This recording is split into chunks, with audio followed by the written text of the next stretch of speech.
I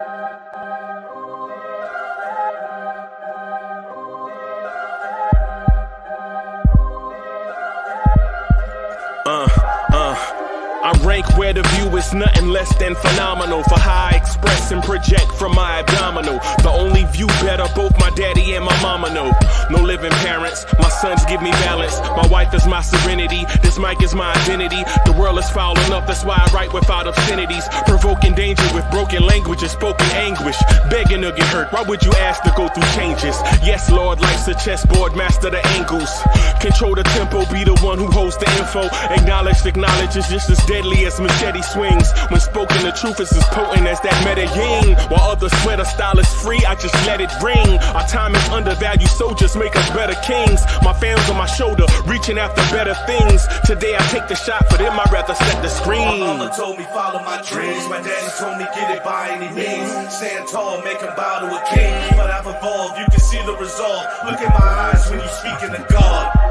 Life and for those who we caught up in using what I was taught with the muse. I guess they call it proving I'm more than an artist. Penciling out my darkest while stenciling out a harvest. And storing what gets me from A to B, just like garages. Instrumental with collages. Envision what I've been drawing. Broadway to give you rhythm like the great Lena Horne. So bent on, found comfort in the storm. Find peace and on when you see them others perform. Organized chaos, outcasted like hey ya.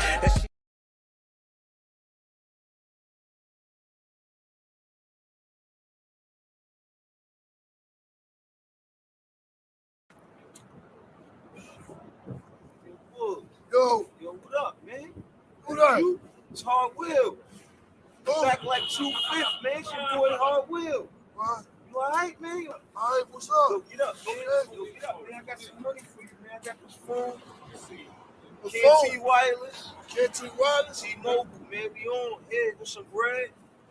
We're going to the Knicks game. We back like 2/5. That's Hard Will? Yeah, let's go. For the love of the game? Yeah, let's go. Why ain't never stop loving you, boy? We back. We back, baby. Thank you, man. Let's go. I'm right, Let's man. go.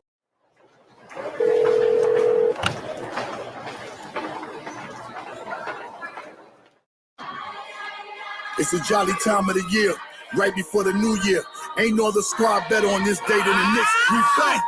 Best time of the year, they say it's Christmas. Little kids can't wait to see it's Christmas. New clothes, new toys, mean it's Christmas. You see the Knicks, we back, we on Christmas. It's so pretty when you can see the snowfall. Their red nose, tell them that it's Rudolph. Chestnuts roasting, the Knicks stay roasting. Tell the whole league we hosting. 12 noon, we back 12 in the 2/5. Biggest tree in the world filled with presents. Little kids, they checking off their wish list. Ho, ho, ho, we celebrating this Christmas. Jingle bell, first game playing in the garden. Tell Santa we got the whole league watching. Right before we celebrate the new year. James Dolan crossing with the reindeers. Parker decks, they filled with no room garage. When it comes to the flow, this here's eggnog. Best believe your boy, yeah, I'm on my job. Celebrate your Christmas with the Knicks squad. The best place in the world at backstage shopping. I AD'd my wrist so you can keep watching. Shopping sprees all over, this is Times Square. Then it's back to the game at Madison Square. Best time of the year, they say it's Christmas. Little kids can't wait to see it's Christmas. New clothes, new toys, mean it's Christmas. You see the Knicks, we back, we on Christmas. It's so pretty when you can see the snowfall. Their red nose, tell them that it's Rudolph. Chestnuts roasting, the Knicks stay roasting. Tell the whole league we hosting. Back on Christmas, J Boogie predicted this. You can't say St. Nicholas without nicking it. The Knicks on Christmas should be ubiquitous. So shout out if you've been with us, sitting through the interim. Feels like we meant to win. Now we got the kids with us. Potential is limitless. Gifts go down the chimney. Try to put the Grinch on me. Pinch me, but I'm not dreaming. It's a new reality. New York is in the top seat in seasons. Greetings, Eastern Conference. Defense, the Gardens. Rockin'. Best fans in the game. We don't do the home away split. Catch me at the Staples, baby. I make the sleigh live. 8 gifts pulling up in the Kembridgers. About to lace the garden with a pack of Frankincense and myrrh. Can't resist the urge. Knicks set new squad. Time to burn the competition. Sitting by the Eula. Best time of the year, they say it's Christmas. Little kids can't wait to see it's Christmas. New clothes, new toys, mean it's Christmas. You see the Knicks, we back, we on Christmas. It's so pretty when you can see the snowfall. Their red nose, tell them that it's Rudolph. Chestnuts roasting, the Knicks stay roasting. Tell the whole league we hosting. Something wrong with your TV screen. If that orange and blue ain't playing on that red and that green. Favorite players, yeah, but Knicks stay forever the team. Shout out the upstairs, trying to play chess with the team going forward. They're making sure the squad is in order. They know we hated on by all opposing reporters. It's torture. New Yorkers, we built for fourth quarters. Show up to the court or prepare for a slaughter. They want to hate on the Knicks. Tell me what that's doing. Get that stuff out of here. Shout out to Pat Ewing.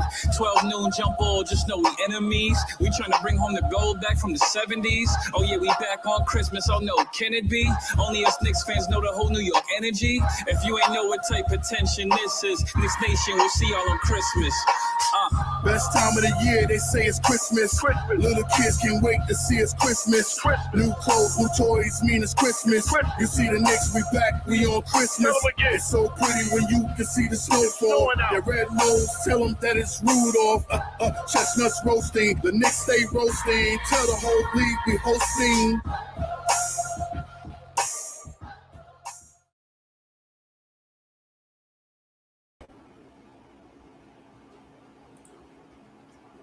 Yo, party people in the place to be. What's good?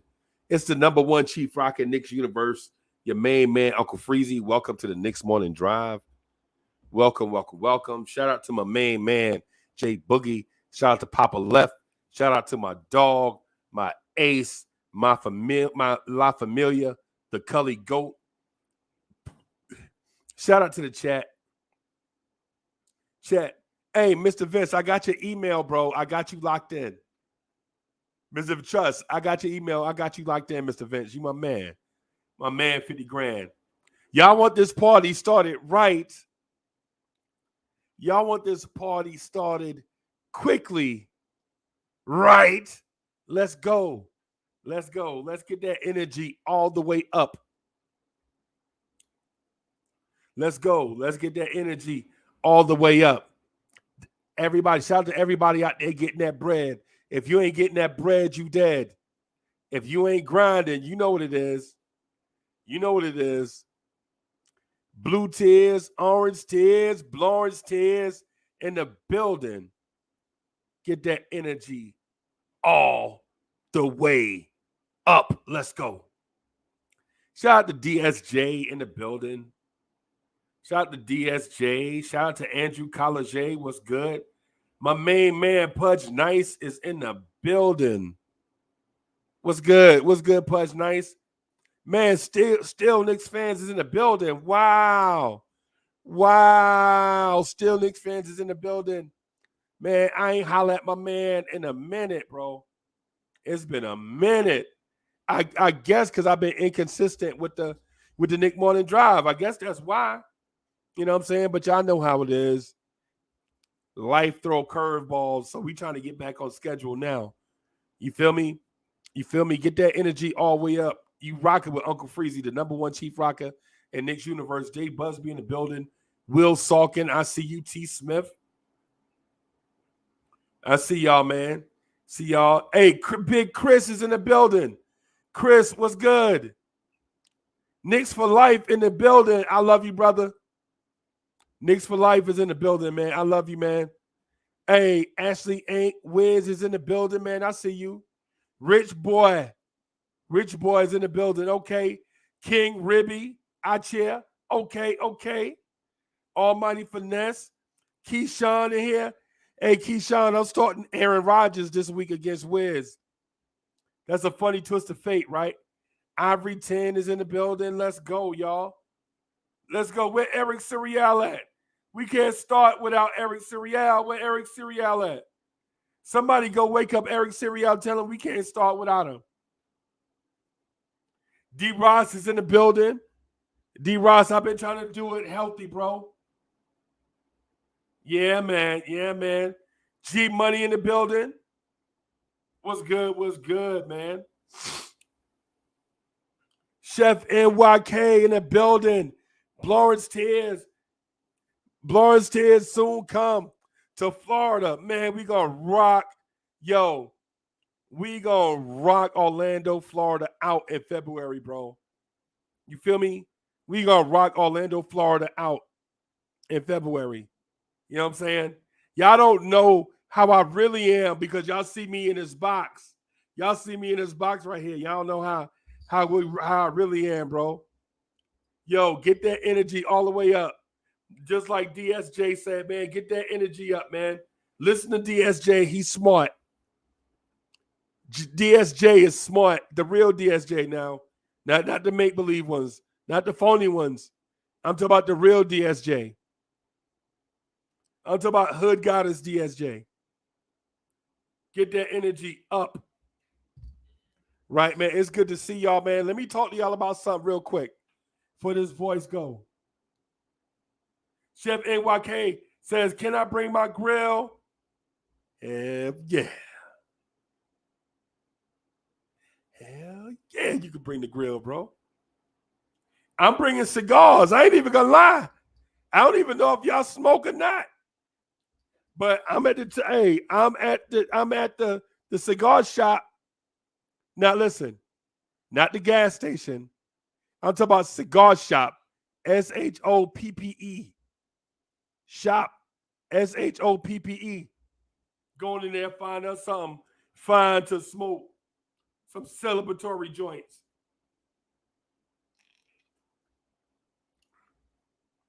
Miss Geraldine is in the building. So, hey, shout out to the queen, Miss Geraldine. Yo, infamous new king is in the building. Shout out to infamous new king, man. Yo, what's good? Infamous new king is in the building. Shout out to my man. Beautiful. He got a beautiful crew. Hey, infamous new king, you got a beautiful crew, yo. You got a beautiful crew. You lucky. You fortunate. You blessed, yo.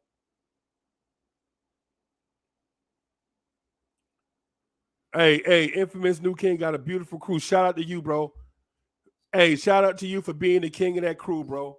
You doing your thing. Let me get on this thing real quick. Let me get on this topic because it's gonna be both polarizing but informative at the same time. Right? Evergreen G is in the building. Evergreen G is my very, very smart intellectual brother that knows he's very smart and intellectual.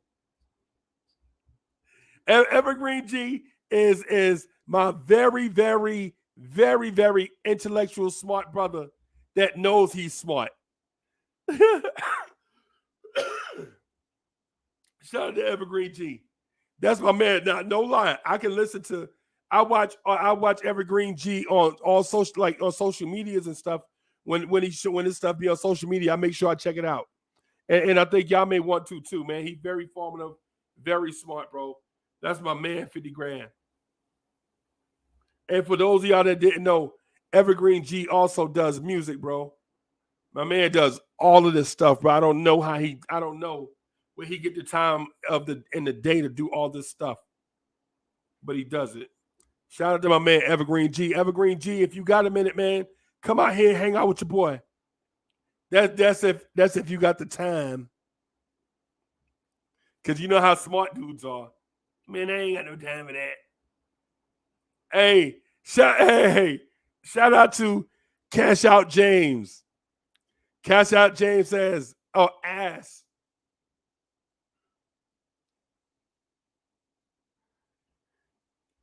Cash Out James asks, Grimes still a ham sandwich? Cash Out James, define ham. You got your own answer to it. What is ham between two slices of bread? And Evergreen G says, yo, I'm outside and inside. I feel you. Evergreen G. I feel you. Evergreen, how Pop's doing? Tell Pops we asked about him. Trav B. Ryan is in the building. Yo, y'all give it up for Trav.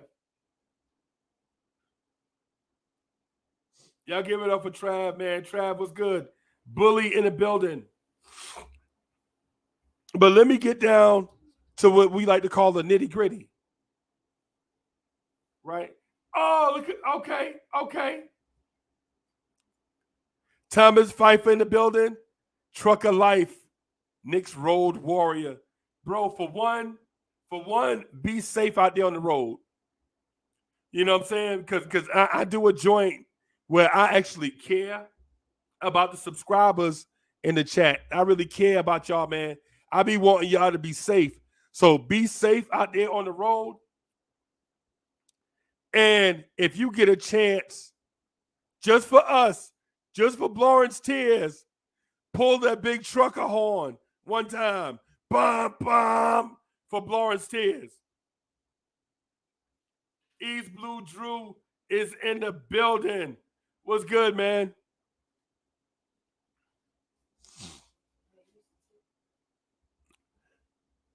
Mr. Vince just told me I need to drink orange juice. I know, Mr. Vince. Yeah. Hey, man. I got it, boss. My wife walked in. Miss Mocha walked in and said, I sound like Method Man. I came to bring the pain, hardcore in the brain. Yo, like my people is like, yo, you sound like Method Man, yo.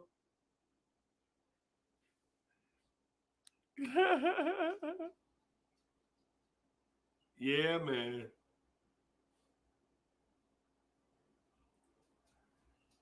Mr. Vince says, Pops used to make me gargle salty water. Yes, sir. Yes, sir. Yeah, man. Hey, Mr. Vince, I ain't gonna lie to you. I ain't done none of that. I ain't drunk no salty water. I ain't drunk no orange juice. The only thing I ate was a carb-free chicken noodle soup. That's it. I ate a carb-free chicken noodle soup Tuesday night. That's it.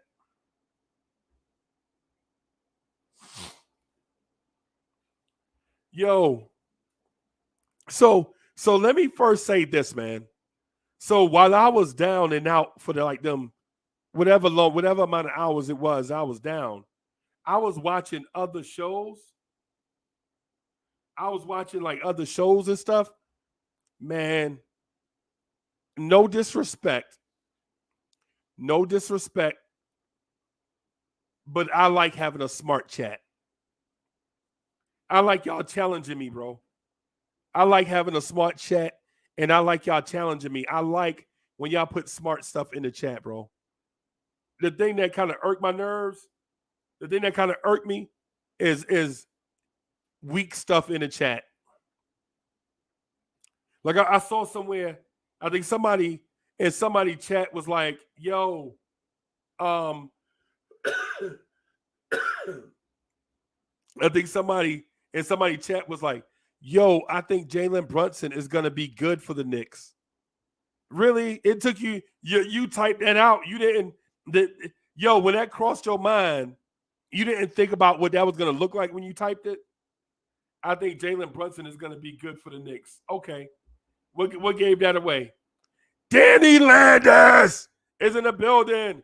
Hard Will, the superstar celebrity man. It's Hard Will, yo. Superstar, big man. Hard Will in the building.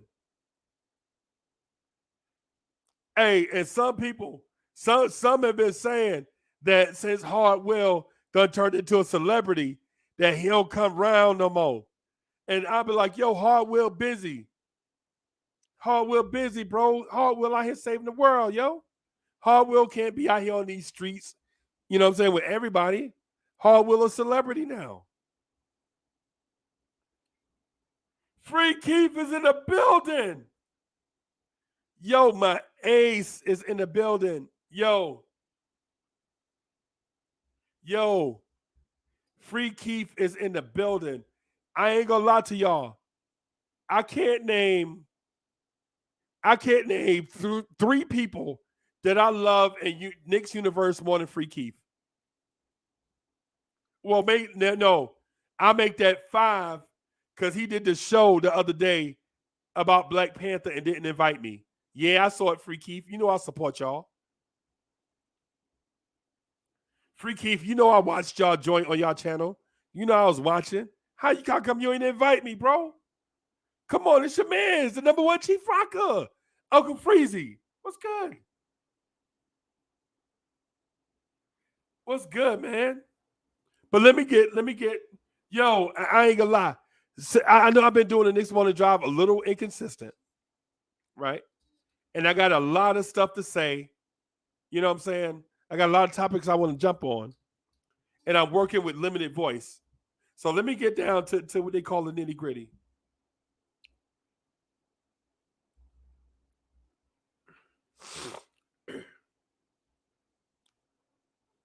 Tom Thibodeau, and this is gonna taste nasty coming out of my mouth, right? This is gonna taste nasty coming out of my mouth. But Tom Thibodeau is a defensive genius.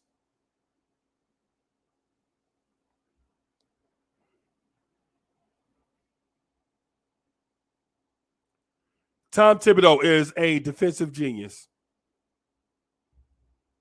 Hey, Danny. Hey, man. Hey, it's not on Chuck. The vibes and stuff thing ain't on Chuck. That's on me. We definitely gonna get started back.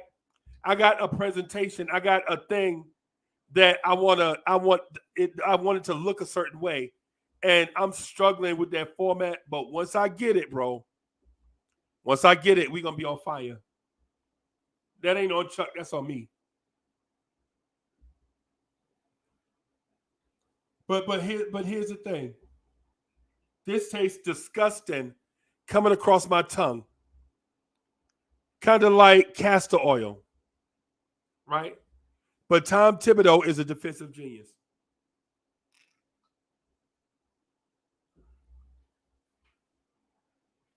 Here's why. Yo, Worldwide L is in the building. Worldwide L in the building. What's good, man?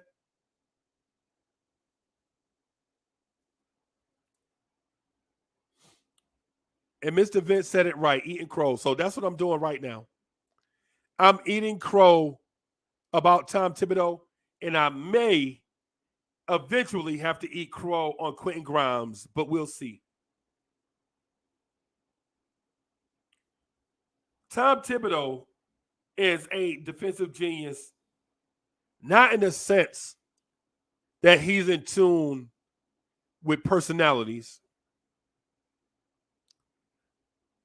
Tom Thibodeau is not a genius, defensive genius, because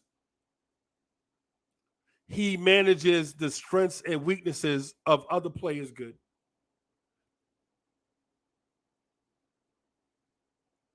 Greeny from Allies in the building. Greeny, my man, what's good, bro?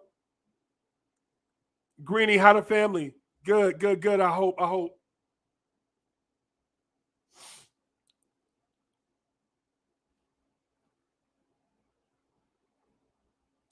Tom Thibodeau is a defensive genius because when you look at his defensive schemes, they are brilliant. Julian Blum is in the building.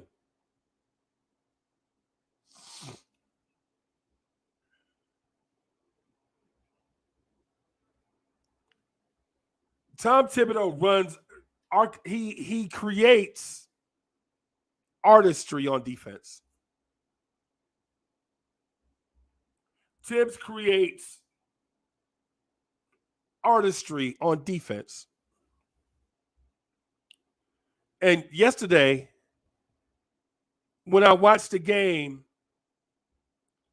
I wasn't distracted by calling the game and chopping it up with hosts and all that stuff.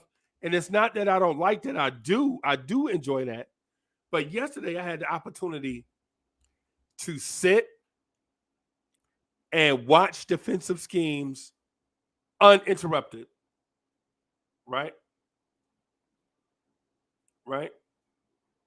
Well, no, I take that back. I got a pit bull named Benny that requires a lot of attention. Joe Madden.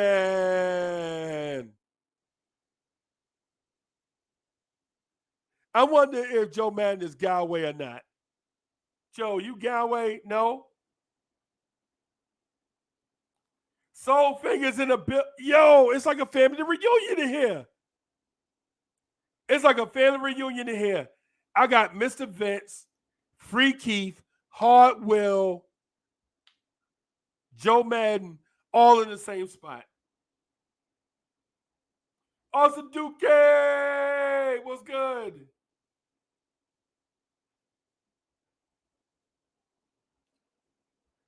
Hey, Hardwell, I'm about to drop the link right now.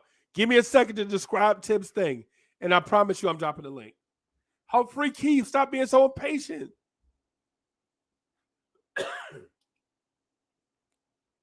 I swear, bro, New Yorkers be mad impatient. Shut up and let me talk, Uncle Freezy. All right. I got you. Let me just say this thing about Tibbs before it goes under the radar. Oh, now we can really start. Eric Siriel is in the building. E, we've been looking for you, bro. I said this about 20 minutes ago. I was like, yo, where E at? We can't start without Eric Siriel. No lie, ask the chat. The chat will tell you. The chat will tell you. About 20 minutes ago, I was like, yo, where Eric Siriel at? We can't start without him.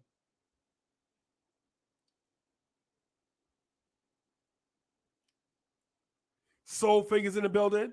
JJ's in the building. Man, I already know this thing gonna be popping already.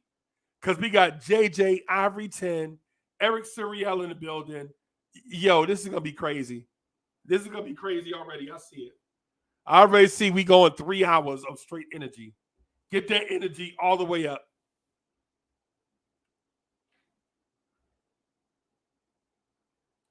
Right? Knicks All Day is in the building. What's good? Knicks All Day be on social media. What's good, Knicks All Day? I see you. I see you. Uncle Freezy sees all. I be everywhere. I'm like Johnny Cochran with the phones.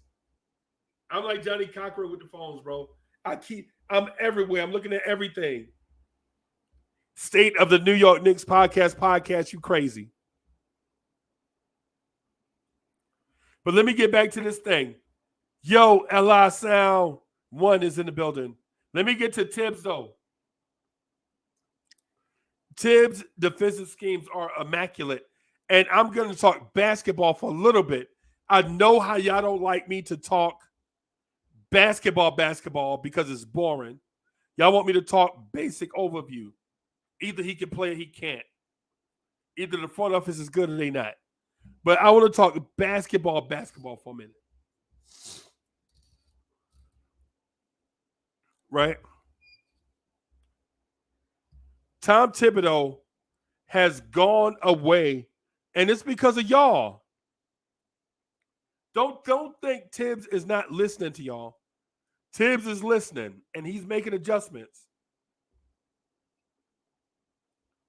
Tom Thibodeau has gone away from his boo thing, the ice pick and roll. From what I've seen in person and by rewatching games,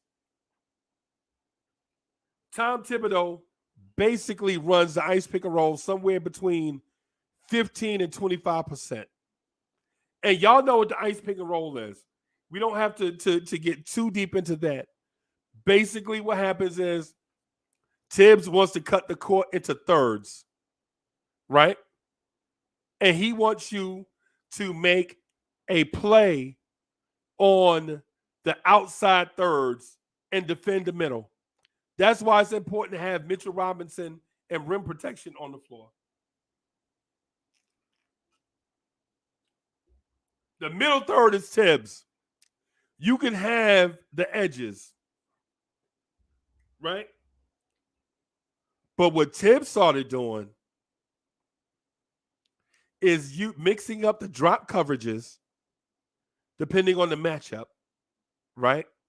Depending on the matchup, he rotates the drop coverage guy, right? And he's making guys peel off a bad offensive play and go to the nearest offensive player. And what y'all might call that is switching, but it's not the initial intent. The initial intent is to stay with that man and force him into a bad shot. But if you lose, think about it. Say you get screened, bam, and your man is gone. Instead of trying to catch up with that man, you peel off and go to the closest man that doesn't have a defender. And the backline guy has to communicate that. Right? And what we'll do also is jump out ahead of the screener and force the ball handler to one side or the other, icing. Right? And the guys behind that will rotate. That's why sometimes you'll see Mitch guarding Vucevic at the three-point line, and you'll see Jalen Brunson guarding the paint. Tibbs is a genius. Because think about it. There is no height disadvantage at the rim. There is no height disadvantage at the rim if all the big guys are on the perimeter.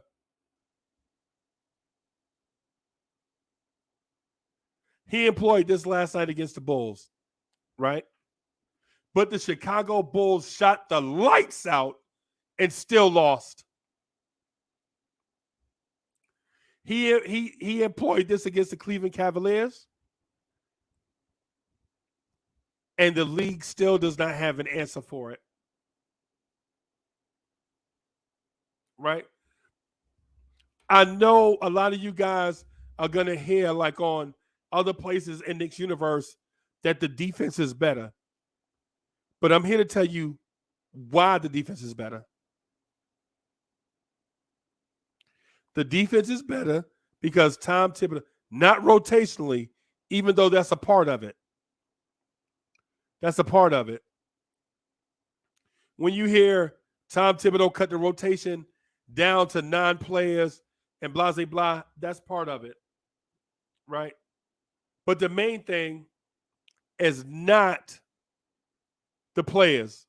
It's the system. The system. It's the defensive system that have these guys. Nev, the disruptors in the building. Nev coming in just saying something opposite for the sake of, yeah. Nev, remember, I'm the #1 Chief Rocker. I will eat you alive, Nev. I will eat you alive. But remember, I'll let you live, though. You know me. Nev, I don't come up here unprepared, bro. Nev says, let's not anoint genius to a coach that could not turn offensive players into competent defensive players. No, man, Nev, don't get eaten alive on national TV. I will do it. I will do it. But I'm not mean, though. You know I come up here prepared. I study, I watch film, and all these things. I resource this thing and source it and get second and third hand accounts. Before I even came up here, I studied his joints on YouTube, and there are YouTube videos out here saying the thing that I'm saying right now.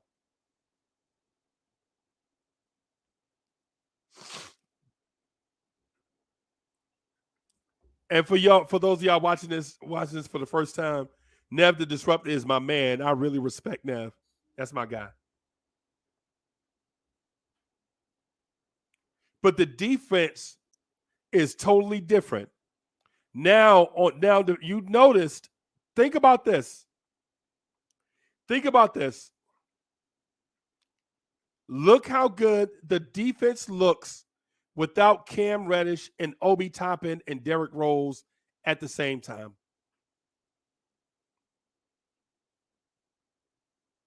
See, Obi Toppin on defense, and I'm not knocking Obi, but this is more than coincidence. Obi is out. The Knicks win 5 in a row. Cam Reddish is out, and the Knicks win 5 in a row. And they have two distinctive flaws, right? Obi's flaw on defense is that he'll lose himself in space, right? Not that he's not committed, because Obi wants to play. Obi, you can see it in Obi's face and his mannerisms that he wants to play good defense, right?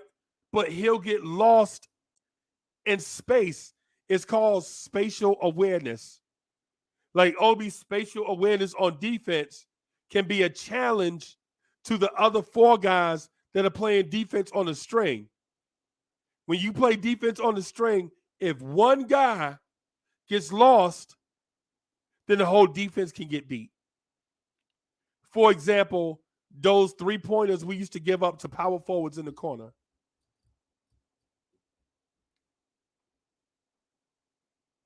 Right? Cam Reddish's defensive flaw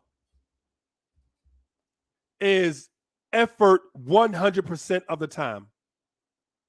Cam Reddish, when you watch him on tape, he's a give effort 85% of the time guy, right? On defense, right? But in those lapses, in those small lapses, we give up the baskets and you have to coach the game different. And while I'm a huge fan of Cam Reddish, right? I'm a huge fan of Cam Reddish. But when you watch the defensive breakdown, all it takes is for Cam to put his hands down and take a blow, and the other team is getting a layup at the rim.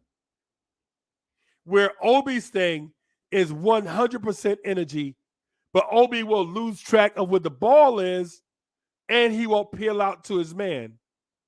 So now you got 2 offensive players open because Obi is indecisive on defense.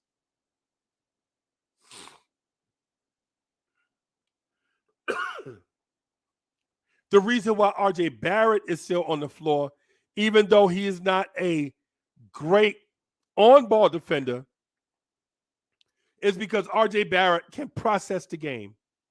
He sees the screen. He anticipates the peel out. So when the ball goes away from him, he gets hit with the screen.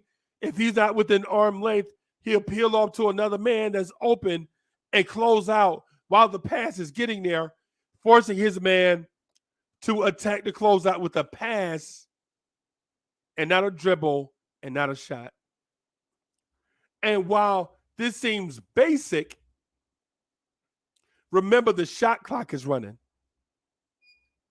Remember the shot clock is running. The difference between Cam and RJ is while Cam Reddish is a more athletic defender, can have mental lapses and can peel out, right? He can peel out, but why use all that energy to make up for a mistake that you didn't have to make? And it drives Tom Thibodeau crazy. You can see it. Cam, you only play limited minutes, bro.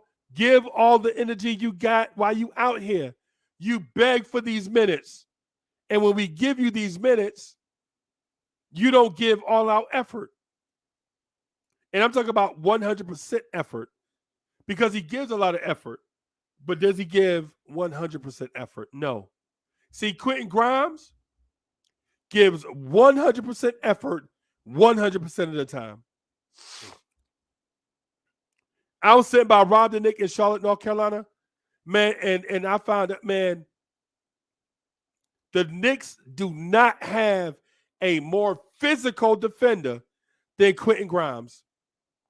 Quentin Grimes is in your shirt, bumping you all the time. He's bumping you, reaching at you, doing something, disrupting your path all the time. And it's why Tibbs loves him. Because even if he makes a mistake on defense, he still gives 100% effort and knows where to go. Quentin Grimes' effort, mistakes on defense is because of inexperience, not because of effort. So the more Quentin Grimes plays, the higher his basketball IQ gets through reps. Whereas Cam Reddish makes mistakes through not giving 100% effort all the time. And I'm talking about all the time.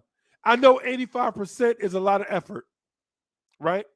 But 85% is not 100%, right? And Obi Toppin, while he gives 100% effort, he gets lost. He don't have spatial awareness. Like if you're 6'9", bro, Obi, you don't let guys just cut to the basket behind you because the ball is in front of you. Obi, bump them cutters. Come on, Obi. You don't let nobody get a free run to the basket, Obi. Come on. And it doesn't happen all the time. It just happens.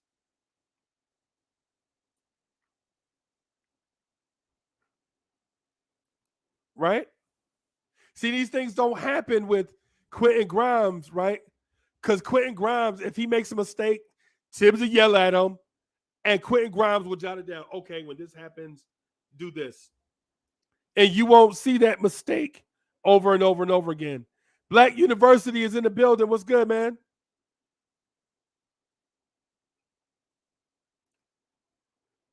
For my money, I think Miles McBride is eventually going to be the best defender that we have, but he also needs reps, minutes, and that's what Tibbs is doing.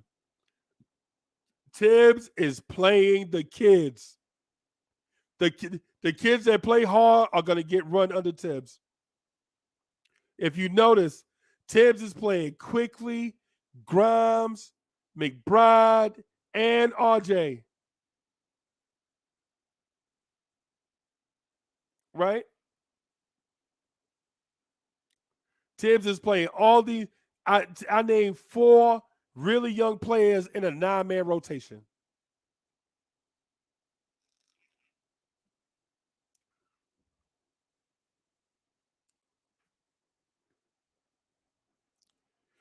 So let's give Tibbs some credit.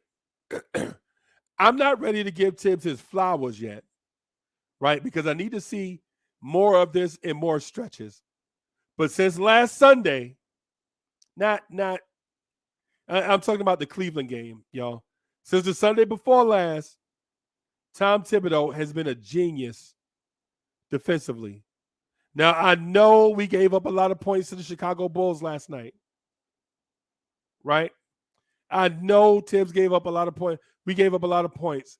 But if you watch that game, the Chicago Bulls were smothered when they was making these shots.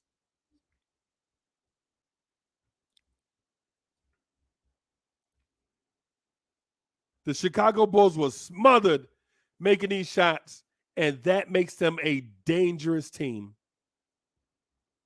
So we need to beat the Bulls right now while they can't figure it out, right?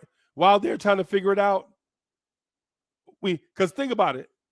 They're the 7th-ranked defense without a point guard, right? And they scored 120 points on the Knicks. This Chicago team, once they click, they're going to be super dangerous. That's why it's important for us to beat them right now. We got to get the Chicago Bulls in a rearview mirror because once they click, they are going to be dangerous. Once they make a trade for a point guard, they are going to be dangerous. They are going to be dangerous. But back on to the Knicks. Real quick, before I throw the link in the chat.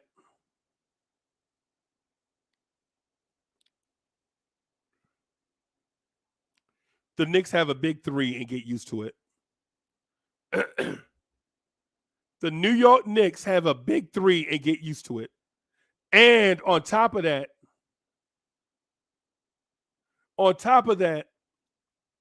Our big three is perfect. And here's why. See, our big three doesn't require a you score, I score, you score, I score mentality. Right? Tell me if this sounds familiar. Right? Julius Randle starts the game cooking. That's one part of the big three. Right? Julius Randle comes out, right? The game cooking. Julius Randle, say, scores 12 points in the first quarter. Gets the Knicks offense off on the right foot. Right? Then at the close of games, Jalen Brunson goes into the Brunson burner. Right? The second member of the big three closes out the game. Right? Last night was different because the Bulls were going to listen. It was obvious what the Bulls wanted to do last night. As soon as Jalen Brunson touched the ball in that last 24 seconds, the Chicago Bulls were going to trap because they had a foul to give. And for those that don't understand what a foul to give is, I can't help you with that. You just have to trust me. If Jalen Brunson was to take the final shot with that last 24.7, the Bulls were going to trap Brunson and force the ball into somebody like Quentin Grimes' hands, since RJ Barrett fouled out, to force Grimes to make a shot. Randle and Brunson recognized this. Brunson walked over like, no. They look like they want to trap. Randle keeps the ball and runs out the clock. Very, very next level thinking. But in most games, Brunson is the closer. Brunson is the closer. Right? So one big three starts the game, gets us off to a hot start. The other guy closes the game, puts the other team away. And here's the best part of it. The third member of the big three scores in between, and you don't even recognize that he scored 25 points. RJ is the dude that picks up the slack in the middle. RJ Barrett is the bridge from Julius Randle to Jalen Brunson.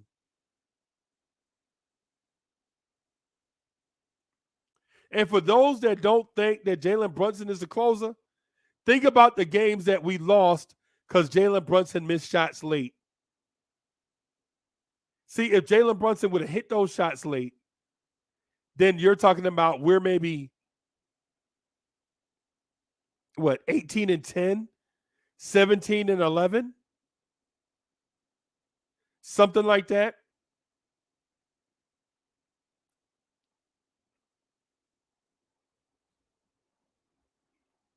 Let me throw this link in the chat for my homeboys, man.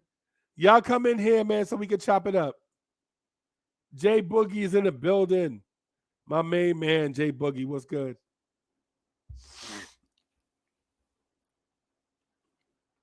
Just wanted to get that off my chest before my voice went.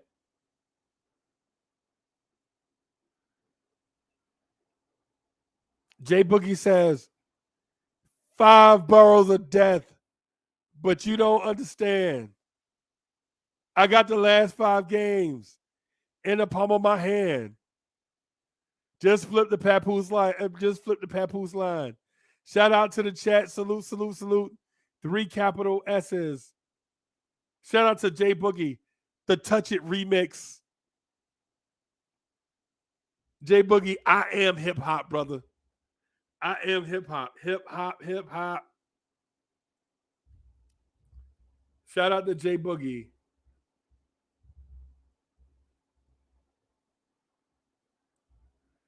Bim.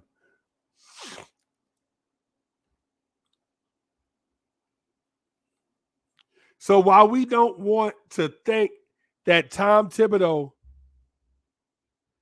we don't want to think that Tom Thibodeau is a genius because we occupy a space that is offensive oriented. We got to give that man credit for doing a good job at what he does right.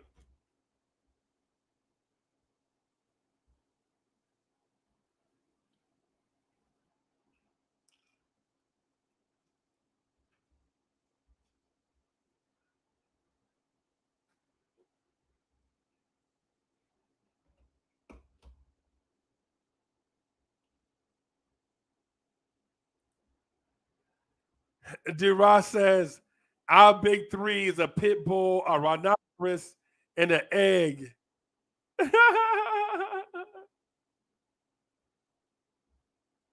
Bim. Okay. All right. We got somebody backstage. I'm hoping it's not a disruptor or something. I'm hoping it's not somebody coming up here for beef. Because you know me, I'm always ready. Disruptor, Freezy. Put on my mic.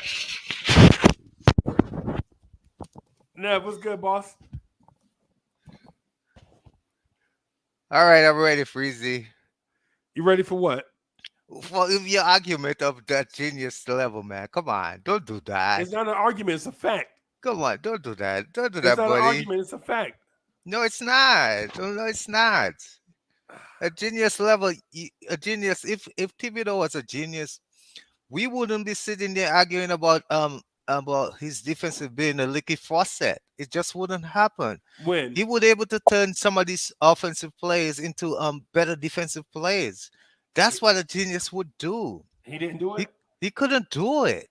He didn't do He it. had the players. This is what happened, Freezy. Check it out. When he had the players, when he had Peyton and Reggie and so forth, they were very good defensively. When he didn't have those players, they suffered. It went downhill. So now he has those play. He has players at that caliber again. His defense is back to where it's supposed to be.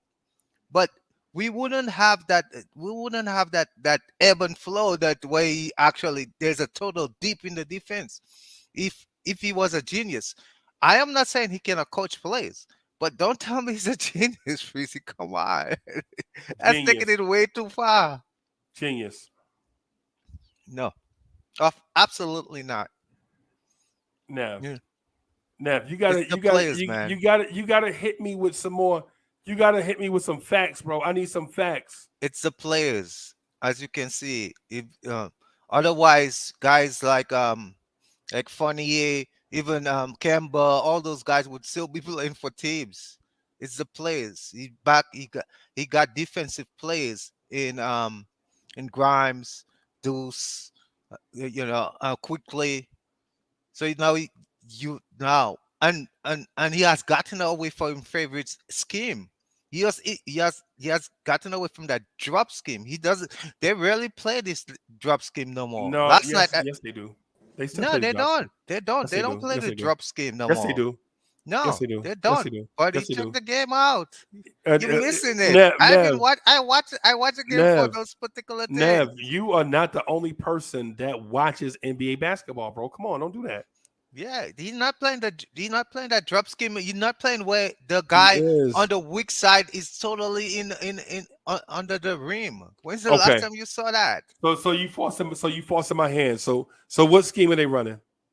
They're running a more trap scheme. They're trapping the players and they're switching a lot. You just said they wasn't running it. I said the drop scheme where the big but man you drop just said in the they zone. wasn't running it. So you said they wasn't running it. I asked you to name it, and then you said they running drop scheme. I didn't say drop scheme. I said they. You know you done messed up, right? And they're switching. He said trap. I said. You trap. said what? He said trap. You said trap. I said trap. I didn't say drop. But they are running the drop scheme though. They are running drop scheme, bro. All right. I'm gonna watch the game again today. Actually, I started watching it for a second time. Okay. My bad. I ain't mean to. You said trap. I didn't hear that part because I'm so used to being right, bro.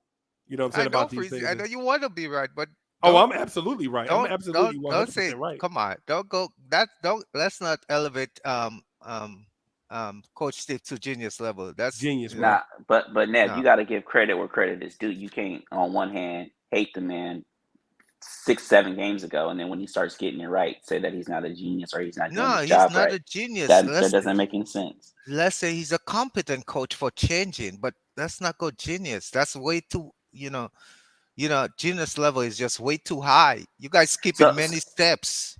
so you said No. if he was a genius, he would make better offensive players, defensive players. That's not his. Exactly. That's genius. That's on the That's the players. level of genius. As far as I know, that's the level of a genius. Defense But is that an has effort They nothing can to thing. take do anything with and turn it into. They can take anything and make good music. It's like somebody in a genius in music. They can take any word and they can phrase and put it in something we won't even recognize. Defense is an effort thing, though, on the players. Now, if the coach is putting them in the right schemes and the players aren't playing with But enough it's not. intensity, such as Cam Reddish, he was putting in the right spots, but Cam hasn't been showing enough effort on defense. Then it's the player's fault. You can be a good player, you can have a good defense, but not be in the right schemes. But you feel making me? my Or you can. point. Hey, hold on real quick, What y'all. do I L? Hold on real quick. Let me do this.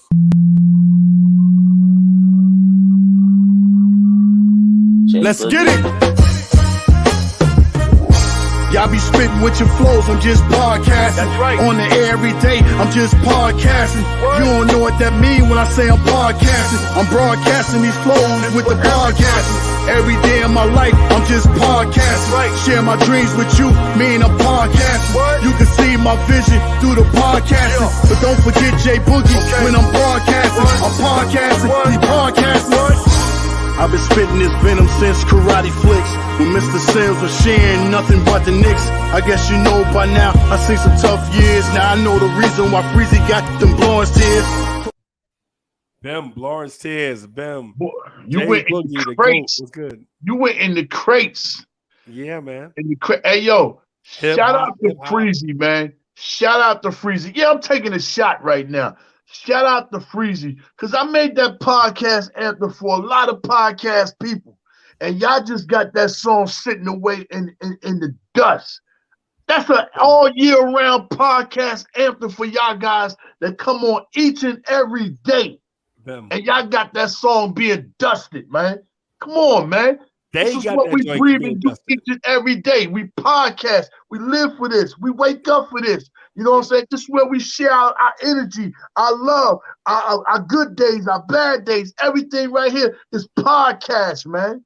Shout out to the greatest people in the chat, though, man. What's good, man? How you doing, Freezy? What's Man, going on with all the everybody else on the panel? I'm on one this morning right now. Man. Knock, knock. Who is it? It's positive.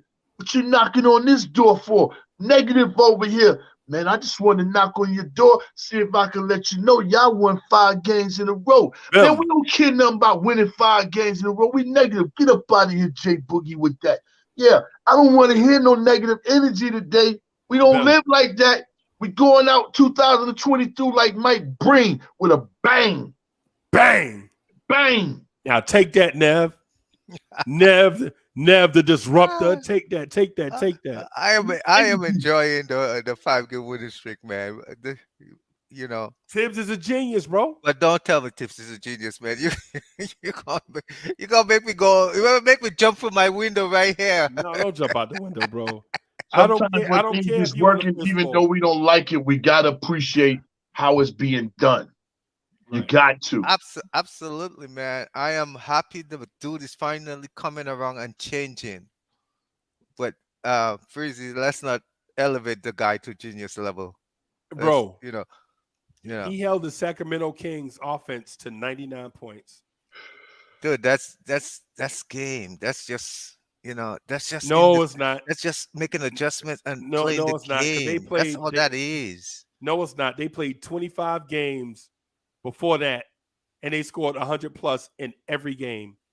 And they faced us with that trident offense. And I know everybody don't know what the trident offense is, and I don't expect y'all to, right?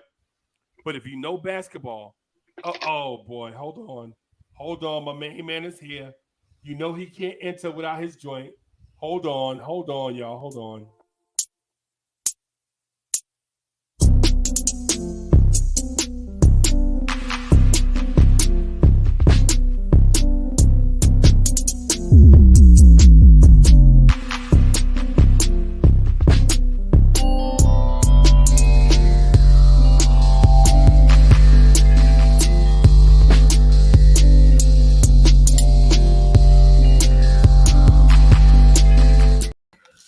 Yo, he back. He back. It's Hardwell. Yo, in salute. the building. What's good? Freezy, don't do me like that, bro. What's good, bro? Queens get the money. Queens get the money. Don't do me like that, bro. I heard what you was saying, bro. Come on, bro. I was a little under the weather. You know what I'm saying? Yeah. I've been trying to get up here. This is like a home away from home. All my brothers up here on this panel, you see that already. You know what I'm saying? Don't Freezy. Freezy know how to get me up here, y'all. Don't let him fool y'all. Bro, either he could call me or he gonna troll me and say something that's gonna make me hit that link. So don't let Freezy fool y'all with that crap. He know how to get people up here. He got Worldwide L up here right now, chefing as we speak right now. look, my boy got the gloves on. This is a big deal. That's because and whoever you start to like or whoever you fall in love with, listen. I wanted to come on, one thing. I'm in the heat of the moment right now. I just wanted to come on and hang out with my brothers. That's all. You know. No, I'm saying I'm giving you kudos for doing that because you know you making stir fried chicken and you coming in here to kick it with us. So you know that's dope. But like I was saying, most of the people that you see that go and do great things come from either this panel or some of the other panels that's affiliated with this panel. So it's like you could never act like you ain't come here, you ain't gonna come back here and show love. So I'm always gonna come around here. So don't get it twisted. You know what I'm saying? This is like where Hardwell first came out wilding at. Now I see a lot of people be wild. Freezy be wilding now. We got Freezy snapping saying, but I'm a nice guy though, but I'm cool though. But he's still yo, that's Freezy. Freezy be going up, but I'm cool though, but I'm a nice guy though. But, man. But roast your ass. So don't get it twisted. Because I'm a samurai. I'm a gentleman now. I'm gonna talk to you. Yeah, exactly. But don't come at me, bro. Because I heard you telling Nev, don't do that. Nev's my man. But Nev, don't do that. I had to give him a warning, like Nev, stay in your lane, bro. This is. I already know what it Freezy. No, that's what I'm saying though. When Freezy hang with certain people over here, bro. This the when Freezy hang with certain people, he's still gonna be him, but he shoot quicker. He quicker on the trigger now. Hey, real quick, man. Hey, shout out to all the legendary, you know what I'm saying, people that be on panels or having podcasts, you know what I'm saying, to them and their profession.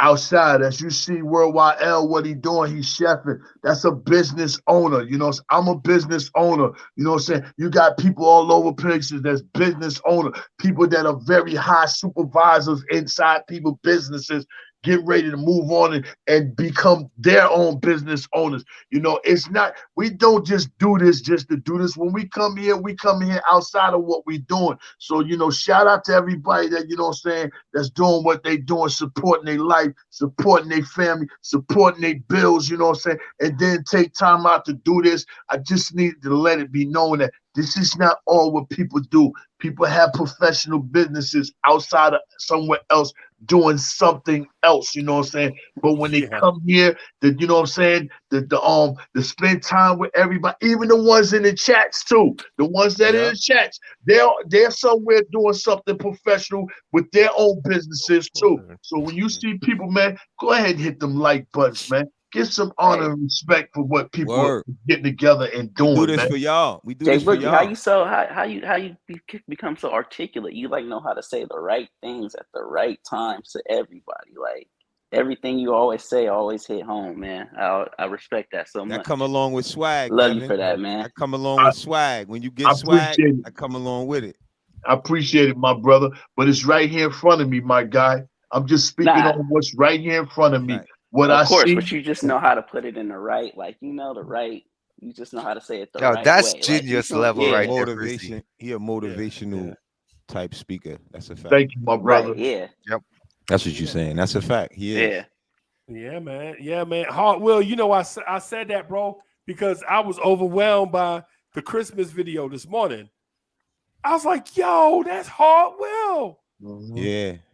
I seen Jay Boogie. That's the dude. That's Jay Boogie out there. Creative as ever. Jay Boogie. That's the dude. I remember the first Hard Will, the first iteration before the evolution, right?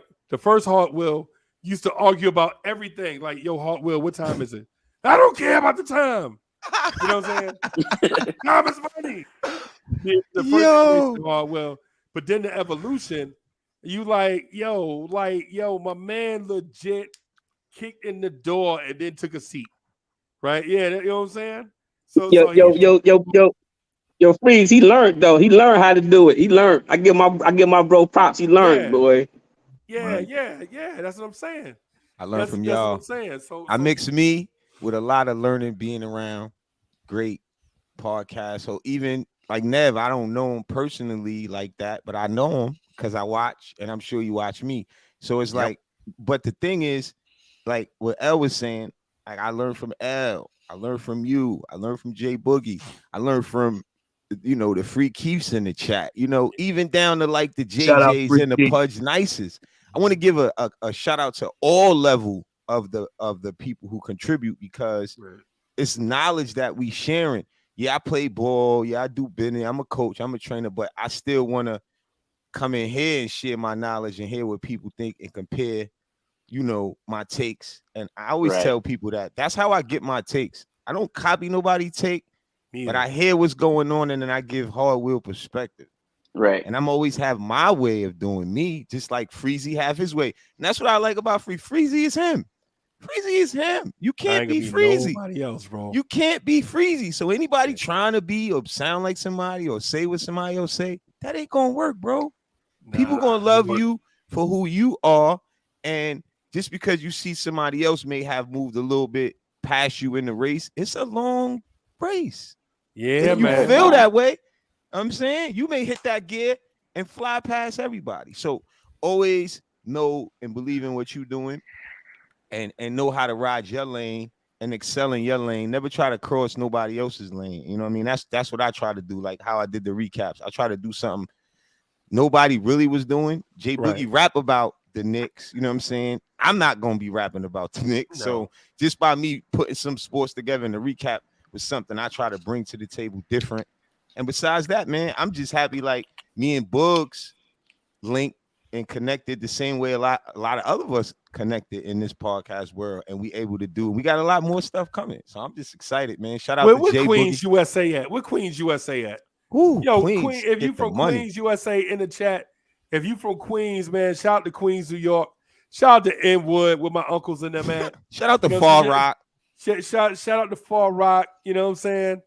You know what I'm saying? Queens, get the money. Queens get the money. Jay Boogie, Cully from Queens Queens. split the money, Jay then Boogie. go back and invest the money. Yo. Hey, yo, that was the one take that shout out to Hard Will. That was the one take to that episode scene. You know what I'm saying? Got also shout out my man AD. That was supposed to be AD's role in his spot. But, unfortunately, he was unable to make it, you know what I'm saying, due to other issues, you know what I'm saying? Yeah.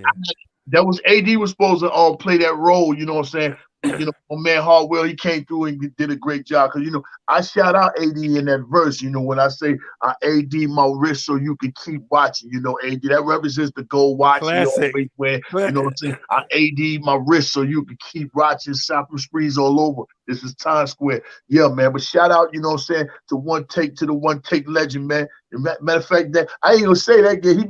That might be a new name for Hard Will, the one take legend. Yeah, we did one shot. We did one shot, and I was like, did he get enough of that? And I seen how I was like, yo, that shit was fire because it looked real, more like, you know what I'm saying. And I'm gonna tell y'all a quick story about it. I was about to leave. We was there for like almost 5 hours. You know what I'm saying? It was like one in the morning, something like that. I was about to leave, and Jay Boogie had to find somewhere where he could lay. Dudes didn't want to let us use their covers for their table. So we had to go and explain to them, like, yo, we just doing a video. We ain't doing nothing that. So they say, let Jay Boogie do it.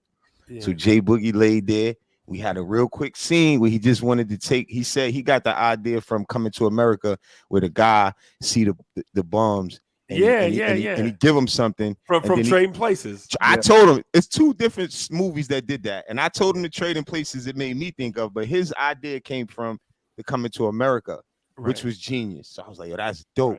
All right, cool. We just did it one take, and that's what we got. And I feel like when it's natural like that, when you're shooting a video where you ain't trying too hard, like you just want to get it done real quick, and that's what you got. You know what I mean? He killed it with the Will.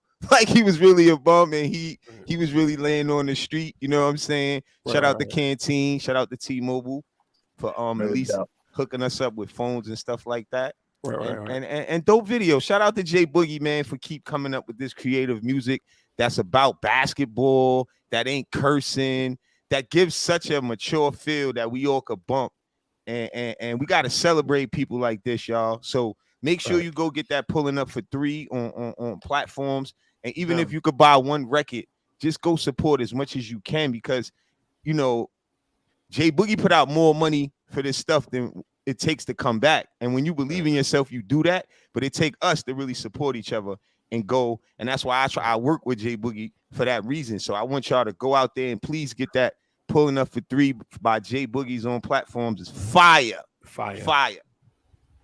Appreciate that, my brother. Shout out to y'all, man. Shout out to Freezy and everybody that supported. Shout out to Cully and shout out to Papa Left. And just for one quick example, then I know we're gonna get back to that Nick thing. Just to let you know that how this is a one take. If you listen to the beginning of it, you hear Cully laughing. That when he's laughing, that means he saw something he didn't know what was going to happen. That's why I said it was one take. Cully is laughing in the background because he didn't know we was getting ready to do that, man. But shout out to everybody. Shout out to the Knicks, man. Keep doing what you, man. 5 straight games in the palm of my hand. Yo. Shout out to the Knicks, man. Fact. Shout out to put the 5 games up, man. It's a fact. 5 there we go. There we go. This is the thing. Even the people that didn't believe we could do it so fast, we got to say, give credit. 5 in a row, man. Tibbs, everybody got to get credit. Seriously. You got to give them credit. Stop it. We find everything bad when we win, but now we won 5 in a row, and we beat a Bulls team that we said if we could beat, a lot of people could stop with the, negative feedback so much, right? And I think this is enough now, right? Because we Knicks fans, and it takes so much to prove to us. You know what I'm saying? But at the same time, you got to give credit when credit is due. It's just like when you show love to somebody that's not you. You giving credit when it's due. You don't have to believe in them, but if they prove it to you, you got to say, whoa, nah, I didn't see that coming, and I'm giving credit. Tibbs, you getting it from me, and Randall, you getting it from me. I ain't see it coming. Keep doing what y'all doing. That's all Hard Will going to say on it. Hey, matter of fact, we're going to do it like this. Freezy, how many likes we got in here right now? Man, I don't know. Let me check. Check the likes. Because I'm going to say a certain number. And the person that hits that number on the likes, I'm going to invest a $40 gift card in the Freezy. He going to get it to you. So how many likes do we got? And I got 20 on that. So that's somebody get ready to win a $60 gift card this morning on Freezy's show. We uplifting. We about to start doing that too. I'm glad you said that. We about to start doing that on this show and our show, where we give either T-Mobile cards or any gift cards out that we giving just for liking and subscribing to this show and our show. So always remember that when we come in, what Jay Boogie just did, we bringing that to the table where we giving gifts. So I just wanted to let y'all know. So how you know who number 100 is? We gonna figure that out. We're gonna figure it out. Yeah, I gotta. Yeah, I don't know how to. I'm looking at it now. No, you gotta. It tells you like I am. You can see in your YouTube studio. You can see who like that chat. You probably can't do it while you live at the moment, but you could see who was the person who in the studio. I meant to say, yeah. So that's how you'll be able to figure it out. You'll be able to figure it out. Or you just find a way where you have a dope question, Freezy, and whoever give the best take or response to it, you could give them a gift too. And everybody got to hit the like button before you give a gift. I think that's a good way too. If we don't get Freezy, I would win that 200 likes, we ain't giving a gift out. That's how you do it. Make sure everybody get the like, because you don't know who's gonna win the gift. It could be you. So you in here and you ain't hit the like button. How you gonna want to win money and you ain't even hitting the like button? Like, what type of person are you? Who raised you? It's a free service to just go boop, and then you can win money. So that's what we saying. Right. We'll find a way to get it to you. Don't worry. Jay Boogie, he ain't lying. He ain't lying. Freezy, no. Freezy will even put it. It ain't nothing to people like them to do that. So and Freezy gonna find out, man. He'll find that out. Big time game last night, big time win last night. You know what? I think we could have played base basketball last night. What I mean by that, we could have played a doubleheader last night. The way them guys, the team is in shape. They physically, they ready to go. They amped up. They ready to fight. You know, we could have lost that game, and a lot of people would have found, such a things to talk about. But being that we won the game, you got to see how the team is growing on how to fight games and win ugly games, how to take back a game, how to take a game from somebody. All this right here is building up, and the team is learning how to grow together and know what it takes. You know what I'm saying? Freezy been talking about it as of yesterday, championship mode. This is what you call a winner's mentality. You know what I'm saying? They going out there with a winner's mind frame to win these games when people think we can't win. You know what I'm saying? When people are against us right there. And then you in a hostile environment, you know what I'm saying, and playing in Chicago. That's not an easy place to go with it throughout the histories, the Chicago and the Knicks games and all that. It's never been an easy place for us to win. But them people was trying to come back and put us away as like at any given time of the game, we could take over and win this game. But no, not last night. We're going to keep swinging until you lay down. Lay down, stay down. The whole bet's on a tiller. Stay down. Don't get up. No, you got lion heart. But you're not tonight. This is our game right here, right now, man. Man, I'm so happy. You know how it happened? Last night, man. I'm so you know happy. How it happened? Man. It happened with togetherness. Like, even down to the end, when Randall kicked the ball out, which was the right play to make, and Grimes hit that shot. Yeah. And the ball bounce shows you that when you play right and coach right, you get ball bounces. And that's what I was saying on my last show in reference to just seeing what you got, playing your whole team more, at least so you can know really where you headed. I think now the game gives you more back because now you know guys are more comfortable in what they got to do. And I even think I mentioned this too, like the Cam situation, even though it is what it is, and he's sitting and they already plan to move him. But I think certain players would have fit in more with this type of teamwork, this type of ball movement that I'm seeing. I think it's easy once you figure that out. It's different when they're not playing that way, because every little thing matters as far as when you're sharing and how people are playing. And if it changes when you're not in it, you can see what's going on, and you probably could have been in it. I ain't crying over Cam moving on. I'm just saying that the whole team chemistry changed, more ball moving and more playing together. And I think he would have been a player that could fit in that. And I think you play different when that's not really going on. And I think even quickly adjusted to it because it's going in the way that a smart player would say, yo, we winning. You know what I'm saying? Even when we talked about touches and getting people involved in certain ways, it was games where Mitch started off catching alley-oops and then he played for the full game. So it's like now you're seeing guys that is just engaged because they see a better plan that if I am open, I will get the ball. You know what I'm saying? Yeah. I can stay ready now. And I think that's easier for players to gel together and just to fall in line when that type of system is developing. And it's harder when it's not because you're doing what you see going on. And it's a bunch of things that's not right. You know what I'm saying? You just combating it your way because you can't bring good play to the table when you're the only one doing it. It just don't make sense. You know what I'm saying? Yeah. So, right. Yeah, man. That RJ fell in line. I feel like that was one of the key things that's propelled us is that, our three main guys aren't fighting or jockeying for position now. I think they kind of understand their role and what they need to do on the team. Like JB is more of the closer and Randall's more of the get the game going. Like opener. We go, the opener. And like how you said earlier, Freezy and RJ is the bridge. I feel like at the beginning of the season, RJ was trying to figure out where he needed to be and just Fish, how you from New York? How you from New York and don't like bridges, bro? Who? Bridges is life. I'm not from New York. Fish, I think RJ had the same problem though. it's like it was a bunch of things that was going on. Not giving him an excuse because I seen a lot of plays where he No, yeah, that's what I was saying. Made the extra pass and things like that. But I think not making an excuse for him, but he went through that same thing where it's like, why should I do it and nobody is doing that? Yep. And I feel like it's a team thing. It's contagious. Like even when I critiqued RJ on Randall starting to break to him, he get to the rim and the defense closed in. All he had to do was hand it right back to Randall. That's an easy bucket, but he didn't. Right. It's little things that could change that, and they weren't doing it, and now they are. Greeny, what's up, Greeny? What's up, Greeny? Yo. Big salute to the panel. Big salute to this championship lineup panel up here right now. You feel me? I'm a little under the weather as well, Uncle Freezy. I just want to say shout out to our Will, Worldwide L, Uncle Freezy, Lawrence Pills for the love of the game for letting me have a platform to talk and speak my mind. I also want to say shout out to everybody coming through last night to rock with me in the play-by-play. You really appreciate that, for real. No doubt. Yeah, man. You're doing a good job, Greeny. Yeah, man. Shout out to Greeny channel, bro. It is Greeny from LI. It's too easy not to remember. I think I got my channel name now. I think I'm gonna go with Cover the Spread. That's gonna be the name of my channel. That's dope.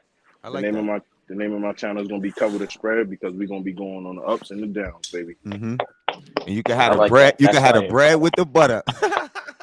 I like that name, man. I like that name. That's fire. Then you could make money off giving the real cover too. Like, you know what I mean? You be like, purchase these picks on the side. Yep. You know what I mean? You could give your picks who you think, and once you start winning, they may really spend money on that cash app with the picks. Yep. You know what I'm saying? Cover the spread. That's a quick. Yeah, I'm gonna be doing that as well too. I'm a big sports betting person, so I'm definitely gonna be covering a lot of prize picks and stuff like that. You go prize picks? I was just about to ask you that. Well, I use FanDuel, BetMGM, and Caesars, but I'm open to using any sports betting app. I use anything that's gonna help me win. That's what I'm using. Yeah, because out here in Cali, we don't got FanDuel or nothing like that. We just got prize picks and Underdog.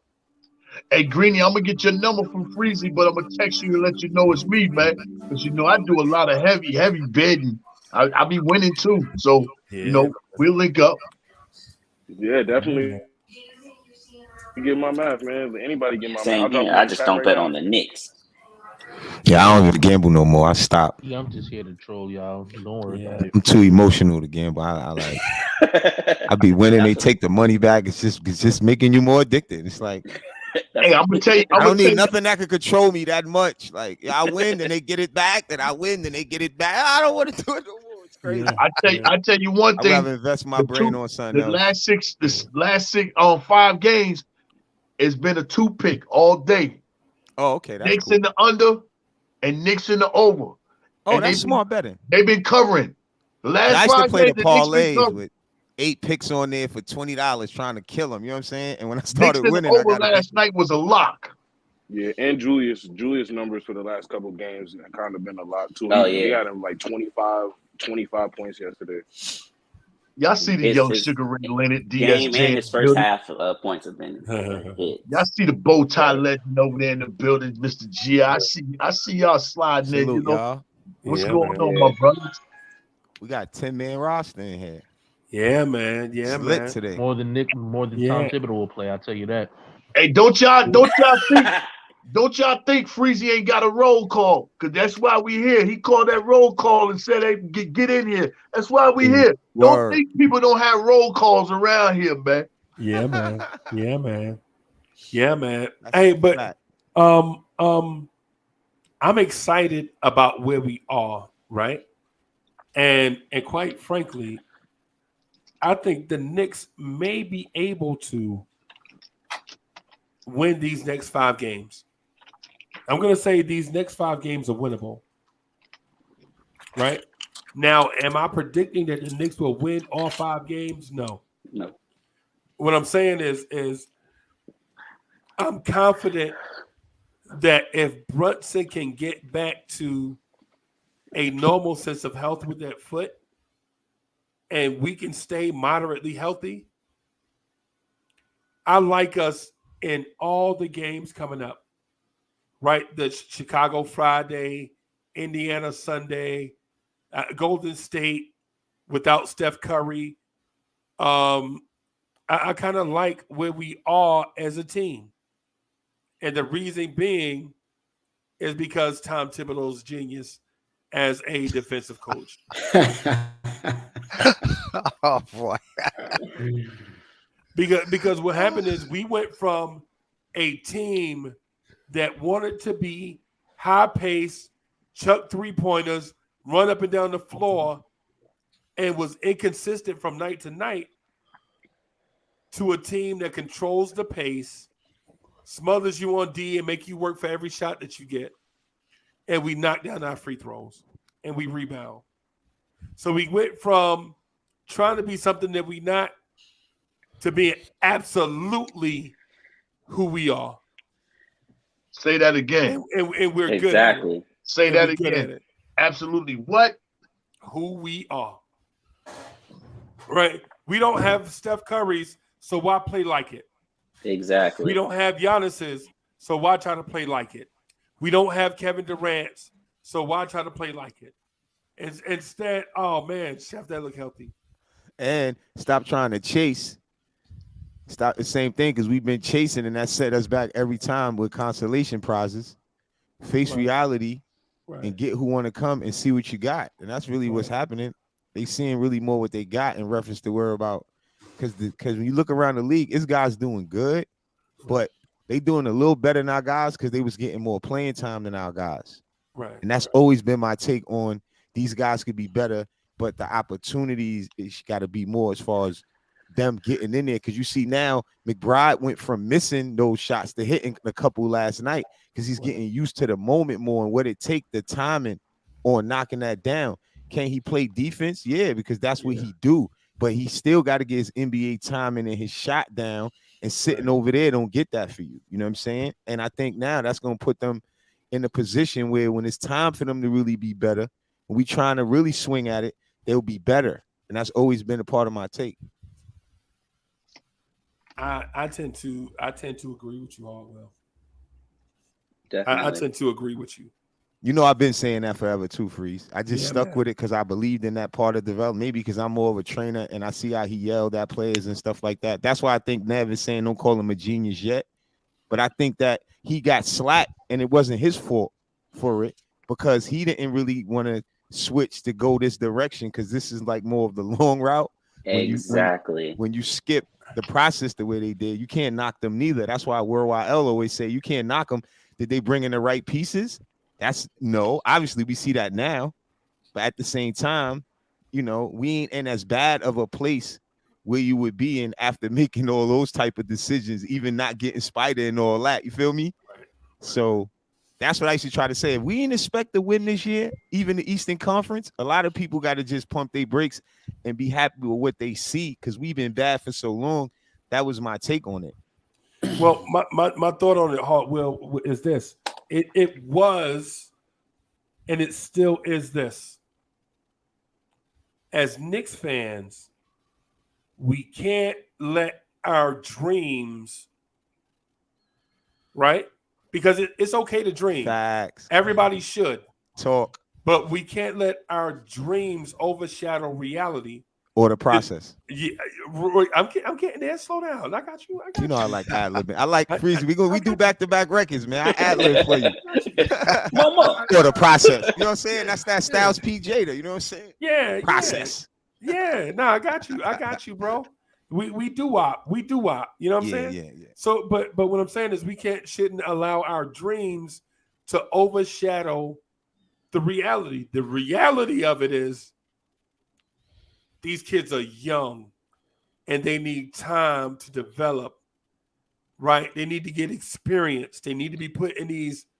Jay Boogie, you remember last year when I was always saying high leverage situations? Right. I was like, it's important for all of our players to be put in high leverage situations so they can A, learn from those moments, and B, experience the high leverage situation. So when they go back to training, they can build their regimen around another expectation, right? Because the base level expectation is to get some minutes in play. But when you experience high leverage situations, now you got to feel like you got to be prepared for every situation. Because the other team gets paid too. The other team gets a check too. The other team wants to win too.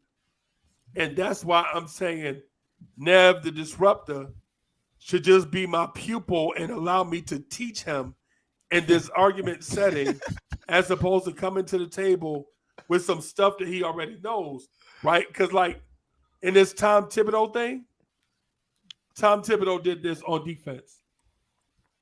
All the guys that were making mistakes, he took them out of the lineup.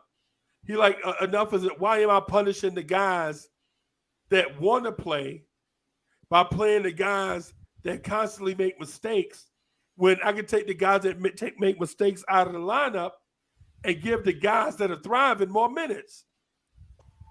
Preach. It only makes sense. Like, why punish Grimes and McBride and quickly? Because Cam Reddish has lapses. I think it's all a part of the teaching process, though. He still got to look at it like that. If you're going to be here, then that's part of it. But go ahead, DSJ. Yeah, so real quick question. Based off your first-hand account, watching the game live against the Hornets, are you giving Tom Thibodeau credit for putting Johnny Bryant in a little bit more of a position to have more of a say on the team as well? Because I said, just based off what you said, what you saw, Johnny Bryant taking command of the huddle at times, drawing up plays and stuff like that. Do you think that's part of? He mentioned the lineup too, I think. Yeah, so is that part of? Yeah, Freezy mentioned the substitution. As far as Tibbs standing 20 feet away and them dudes wisened up and said we got to help somehow. Right. Well. Right. Here's the thing. Here's the thing with empowerment, right? Here's the thing with empowerment. Do our job, bro. The thing with empowerment, right? If Tibbs empowered that coaching staff, he don't have to get in front of the camera and say, I empower my coaches. You know what I'm saying? No, yeah, that's why I'm asking the question. If you're giving him credit for that as well, for recognizing he stands far away, and it looks the like opportunity to do so. You know what I'm saying? To give those guys an opportunity to have more of a voice in the huddle. I mean, in that situation, I want to say this. In that situation, in your position, in that position, you got to do your best and try to help the team. If he ain't sitting next to you, I seen him yesterday go all the way up to Kid Tibbs and was saying something in his ear and was pointing and all that. So the point is, basically, they figured out ways to help the team in their situation, which was great. Because he's still gonna let them contribute and do their job, they assistant coaches and all that. Right. So just because he's standing, that don't mean they can't have ideas and help. And I think the lineup part that Freezy broke down on his other show, I was listening, Freeze, when you broke down in reference to Johnny Bryant making the substitutions when you was at the game. Situational, yeah. That shows you what we're seeing. We never saw that before, guys. Right. I'm gonna take it a little bit further. When Freezy said that, you know what I'm saying? That was twice that I seen that. I talked with Gammo about it from Legion. Mm-hmm. When I was at the game Sunday when they played Cleveland, I'm sitting right behind Clyde, and I hear the conversation and the words are exactly being spoken and saying they already don't format it. That where Tibbs is at, that's where Tibbs is at. Where Johnny is at, where Johnny is at. Tibbs makes calls back to Johnny to emergency, but Johnny is calling like subs. He's doing more on hand talk communication with the players, while Tom is pretty much watching the game, and Johnny is pretty much, working the refs. Yeah, exactly. So they got a chemistry they're forming, and at the same time, we all listen. If you don't think that Johnny's going to be next up for this team, then you're not really watching. So in so many ways, Tom is training him at the same time and bringing him up and giving him a chance to be hands-on, coaching from the bench while he's up here. That's why he spends so much time up there. And once he go up there, he pretty much don't go back to the bench unless it's a timeout. You know what I'm saying? So yeah, but Johnny does have hands on to the game, calling and directing players and everything like that on the floor and on the bench. I saw that Sunday live off here, and I was overwhelmed and shocked. It's amazing to see that, bro. Yeah, and I did talk to Gammo about it, you know what I'm saying? And then, you know, a couple of days later, we watching the game, and I'm like, man, two minds work alike. Freezy saw the same thing, and he shared the same thing. So, you know what I'm saying? I'm just telling Freezy now, because what I saw, I didn't really know if I really saw it, but when you saw it, then I'm like, yeah, that is exactly what's happening. It's confirmation. Yeah. It's confirmation.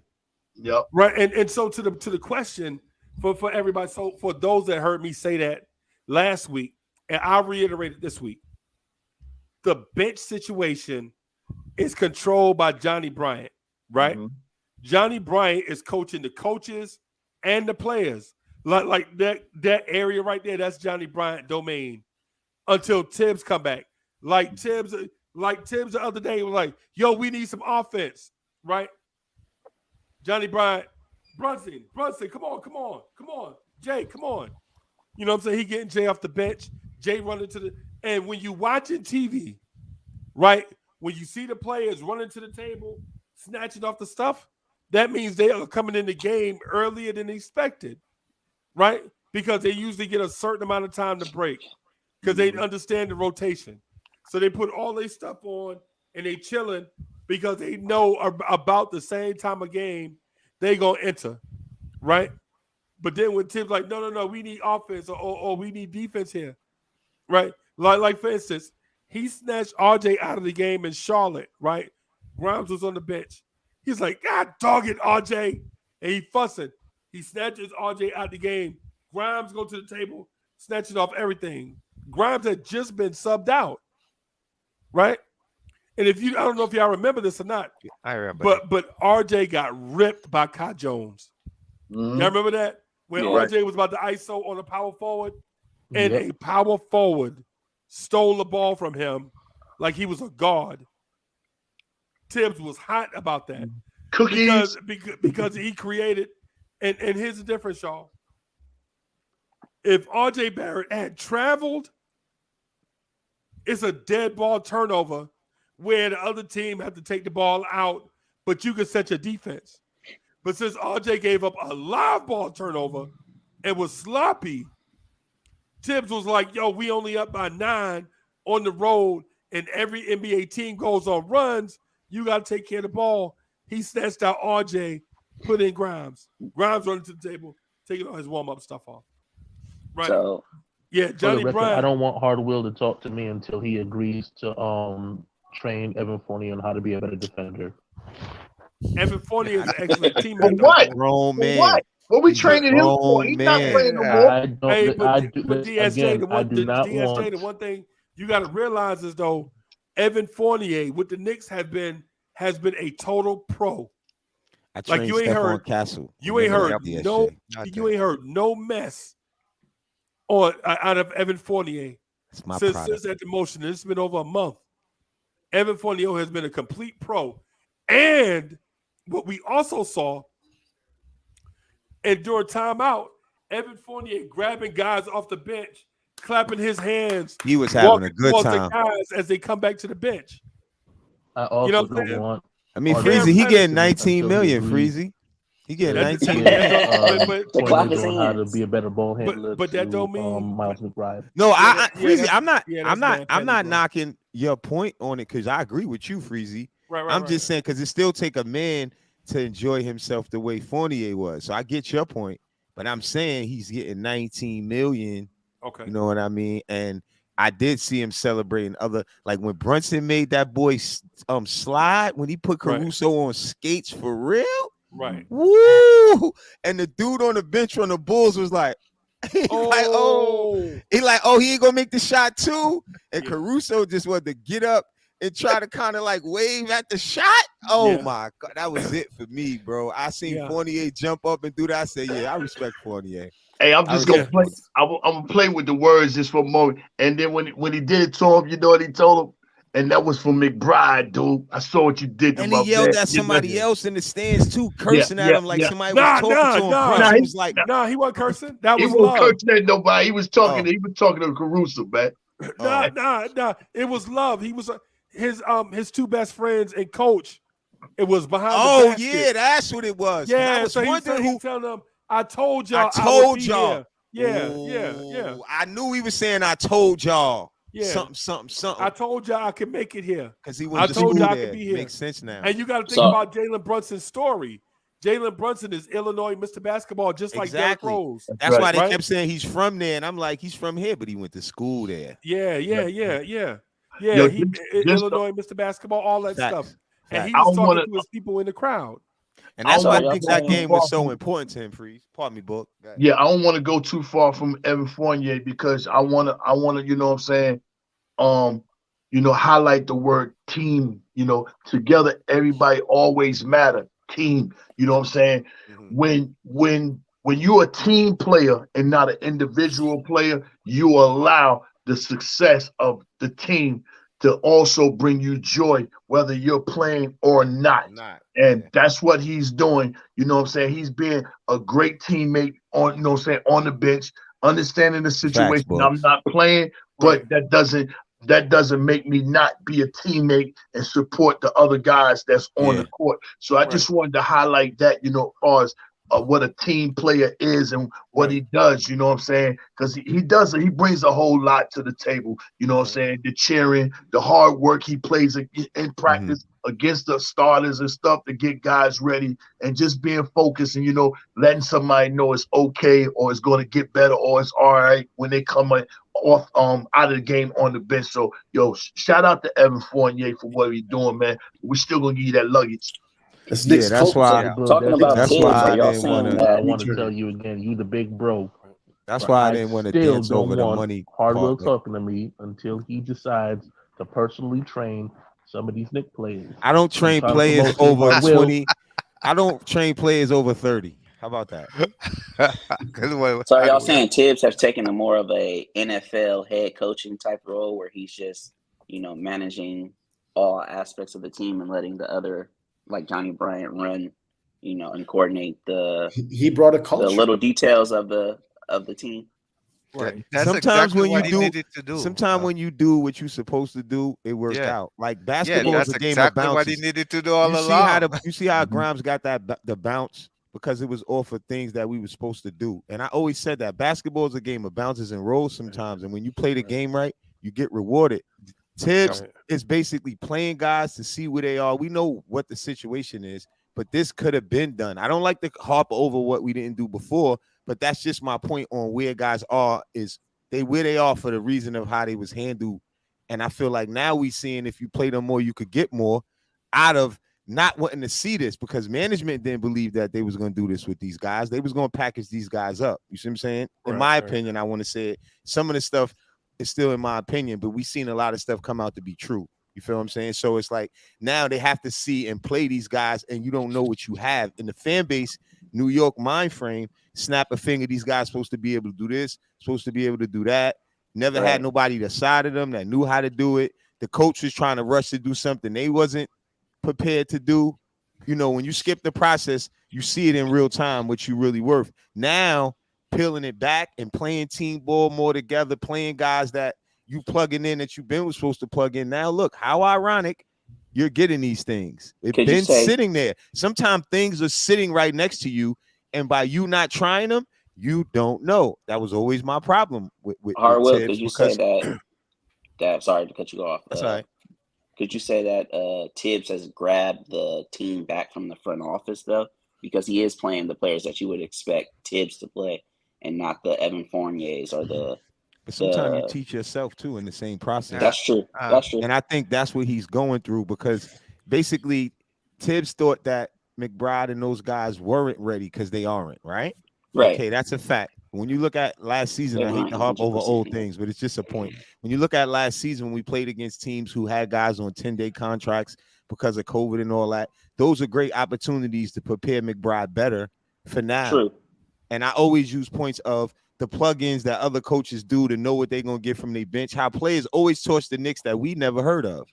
You get what I'm kind of saying? Right. So it's like that's how they build those players up. They know what those players can give them when they put them in. And I felt like that's what we should be doing if we're building our team the correct way. We didn't see it as much because they ain't ready for that. None of these guys were ready for that. You know what I mean? So it took away from a lot of the process of not expecting the team to be ready for that and expecting them to make those mistakes. And other teams, not just my point, other professional teams go in that direction. You get what I'm saying? Oh, we're not ready. Let these guys learn. But it's hard for me to say that about the Knicks because the Knicks didn't expect to go with these guys. They moved out of the draft. So we kind of could see what their plan was. You get what I mean? So everything didn't align for them to just let young guys play and all that kind of stuff. It didn't really make sense to me. That was just my take on the best thing for them to do to at least see what they got. And you don't know what these guys could do. Even the fan base was just judging players the wrong way. It don't happen overnight. The players that you want, you don't watch them daily. Like, look, I said it earlier. RJ had 22, Levine 25. How many years Levine been in the league? Right? Like and people don't watch Levine every night. Feel me? But you watch RJ every night. Levine have up and down games too. Oh, but yeah, you for just want him sure. on your team. But look how many more years he been in the league than RJ. But people be on him. Oh, Zach Levine says it. Look what he did. Look at last night. If that's the case, it's a perfect stage to compare him on. Then you would have to put in how many more years he been in the league than him. Because when you comparing players like, oh, they finally played somebody that's a good comparison to, then let's compare it the right way. Then you would have to look at the years difference, right? To the defense, all the stuff. And then the younger players always going to make some mistakes. But then you take that away and say 2 years or a year from now, some of those mistakes will be going too. Because even RJ is already adjusting from mistakes from 4 or 5 games ago that we saw. You get what I mean? Just an example. Just my example. But I don't want you talking to me until you decide. Yo, DSJ, we're going to kick you off the panel if you say we deserve better when we're getting better, or you talk about something about me training Fournier. Fournier is no longer with the Knicks. He's not even, stop it. You're trolling on the panel when you're supposed to do that in the chat. Okay. Can I make a slightly different point? And you still my boy, so I trolled you back now. I got you back. Let me make a slightly different point. I'm sorry. I didn't quite get Man, that where's from Hard G.I.? Will because he's not supposed to talk to me until he decides. Yeah, to shout take out somebody else. G.I. I think he said in the tech chat something about his phone or something. Yeah, man. Yeah, man. Hey, go ahead, Nev. Nev, what you got? Yeah, the point I want to make is that I think this is probably the first time I have seen Coach Tibbs expand his circle, because to me he was a coach on a island by himself, and I think he's starting to invite people, because I told you before Freezy, because he's an obsessive guy. It's hard to trust people, even the people closest to you that you're supposed to trust. And it seems like that this is finally happening, and that extends to the players. So that's what I hope that continues, and he continues to trust his assistant, give them more, let them have more input on what's going on, what they see, what's happening out there in the court. If they have something, if they feel they need to share something and not hold it in. So I hope that's where we're going, more of a collaborative process. I said that earlier in the season, we didn't have that. We actually, I thought from my point of view, I thought we had factions. We have coaches that wanted some players to be successful, other players not. I hope we got rid of all of that. And it's a team process. And I said that when we step on the floor, it should be all about team. We should have one direction. We shouldn't have players trying to outdo each other. This is not practice. Leave that for practice. Hey, Nev, how you get there, bro? How you get there? Get where? To where you just said. Yeah, because of what you shared with us, that Johnny Brown has more input. Because remember, I told you, I even in that writing, I told you, and Mark Berman used to say the very same thing, that Tibbs did not collaborate with his staff. That's about the same time I actually wrote that piece about leadership qualities. But that's not what I asked you. I asked you, how do you get there? Get where? Like to what you just said. Oh, it's just being open. You got to be open to to your staff. You got to Competition. let them share their thoughts. It's just willing to listen. That's all you See, have to. but now see, because here's the thing about what you just said. So if Tibbs doesn't trust anybody, and he does everything on his island, how do we get Tibbs to bring in people more and trust people more? I don't think we need to bring in anybody because I think No. I'm talking about the people that exist that are already in his circle. How does Tibbs open up to them? Well, It's players.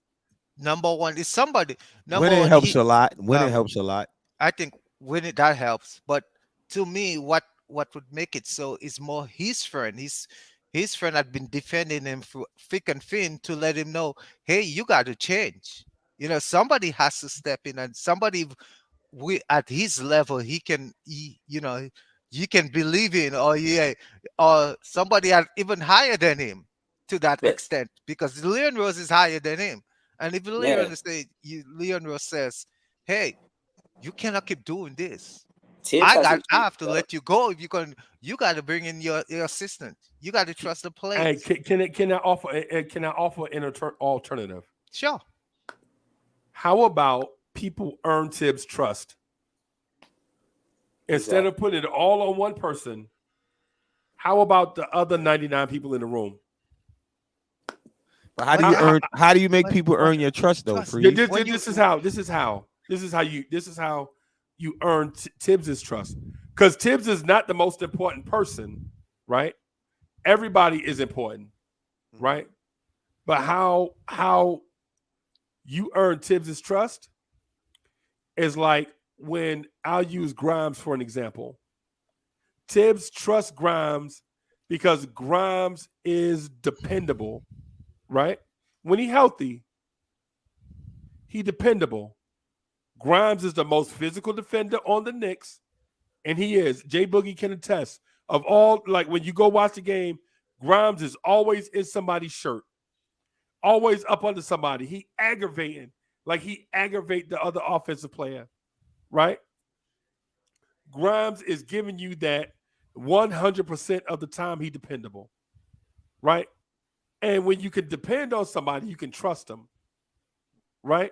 So when you see Grimes come back from injury, right? You remember how this whole thing was, man, you got to earn your spot around here. It's about accountability, all that stuff. When Grimes got healthy, Tibbs put him in the starting lineup. You remember that? That's because Tibbs trusts Grimes. He dependable, right? Now, Miles McBride wasn't that before. He was not dependable, but he's slowly becoming more and more dependable, and Tibbs is giving him more and more responsibilities. You know what I'm saying? Last year, McBride, you couldn't depend on him, but he is slowly becoming more and more dependable, becoming more and more of a pro. See, this thing is a two-way street, right? Okay. It's a two-way. Now, I'm not saying that Tibbs is the all saying all everything. What I'm saying is that relationships are built on trust and consistency.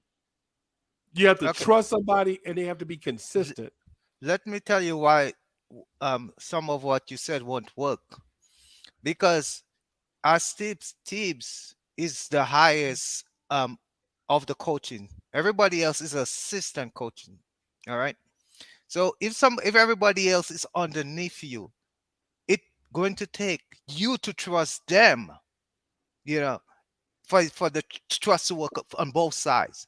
If they trust you and you don't trust them, the trust stops because you have the authority. So when you have the authority over everybody else, you can stop the trust because it's your prerogative.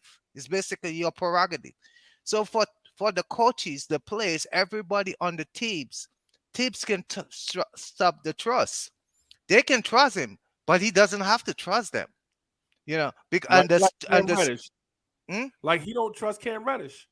I was gonna say it's like hitting agendas. It's like more of that than or not being on the same page of what, if you my partner and I don't believe in what you're trying to do, then that's what it looks like to me, because the pieces that they brought in that Tibbs didn't want, and he tried, but then he act like they didn't fit. And I said earlier, the whole team looked like it wasn't working well. I think Cam would have fit in once they started playing better team ball, because that's the thing that everybody can buy into in a collective. You know what I mean? Even if you still trying to do it, you're gonna look like a sore thumb out because that's not working. So I think, it was part of, right, basically when something ain't working, you got to change things up too. I think that's what we not looking at. Like, this wasn't just his strategy. You know what I mean? We came out losing, and then we played against a lot of teams that didn't have all their players. Even though we have to win those games, I say this: no matter who we play, we can't take away a good play away from our team, because good play could carry over if we play against a better team. Team chemistry and somebody shooting the ball good. Like Randall's a perfect example. He'll make them same shots against whoever the player may be, even RJ. You get what I'm saying? Because they building on something. So it don't matter who they playing against. At the same time, it's going to get harder and harder. You get what I'm saying? Like last night, we could have lost that game. But why we won? Because we stuck together. And I think that's the key component of most of what's being figured out, that, he have no choice to do certain things. And now, because the players that what they have to play more together, and they know that, which is more credit to like Grimes and McBride and those guys. You don't got to keep giving me shots. I'm still going to give 100% on defense and make good plays and stuff like that. All that matters. And you have to be inclined with that mentality with the team, because if people got hidden agendas and doing different stuff on the court, that's not going to make you bring that type of energy. You get what I'm trying to say? Like Quickly used to bring different energy. Now he's not. He's getting in line to what's going on because everybody want to win. It's one ultimate goal. Just like how we all feel how we feel, but when we all win, we still kind of relieved and happy. You know what I'm saying? The team is going to have to buy in and keep buying in on what that's taking and what they're doing in order to win. That pass out the Grimes. You know what I'm saying? Little stuff makes it click and say, yo, we winning because we playing together. That's the key thing to me. Togetherness is making this look like this. Right. And so to what Nev asked, Nev, just listen to what I'm saying. Mm-hmm. Last night, Quentin Grimes earned Tom Thibodeau's trust. Right? You know how I know? Because Quentin Grimes finished the game last night. Right? And also, you know how I know that Grimes earned more of Thibodeau's trust? In a close game, Quentin Grimes hit big shots. So now in future games, going forward, the baseline was I can play Grimes late in games because of defense. Now going forward, Tibbs can say, I trust Grimes taking these shots in late games situations. So Grimes is earning more and more trust from Tibbs, and Tibbs is exhibiting more and more trust in Grimes by letting him be in them situations in the first place. So while I understand where you're coming from about how Tibbs is on the island, McBride did not play in those late game situations. Quickly played, right? Miles McBride has to come along just like Grimes and Quickly did. And when he does, then you'll see even Miles McBride will be taking on more of a role. Tibbs showed McBride that he trusts him because Tom Thibodeau sat his baby, his prodigal son, in his prodigal son's hometown so that McBride can play.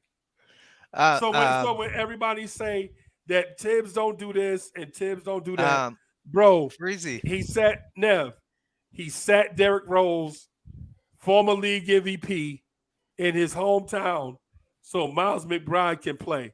And if anybody dispute, hold on now, let me do something real quick. I got you. I want you to chop it up, but let me do this real quick.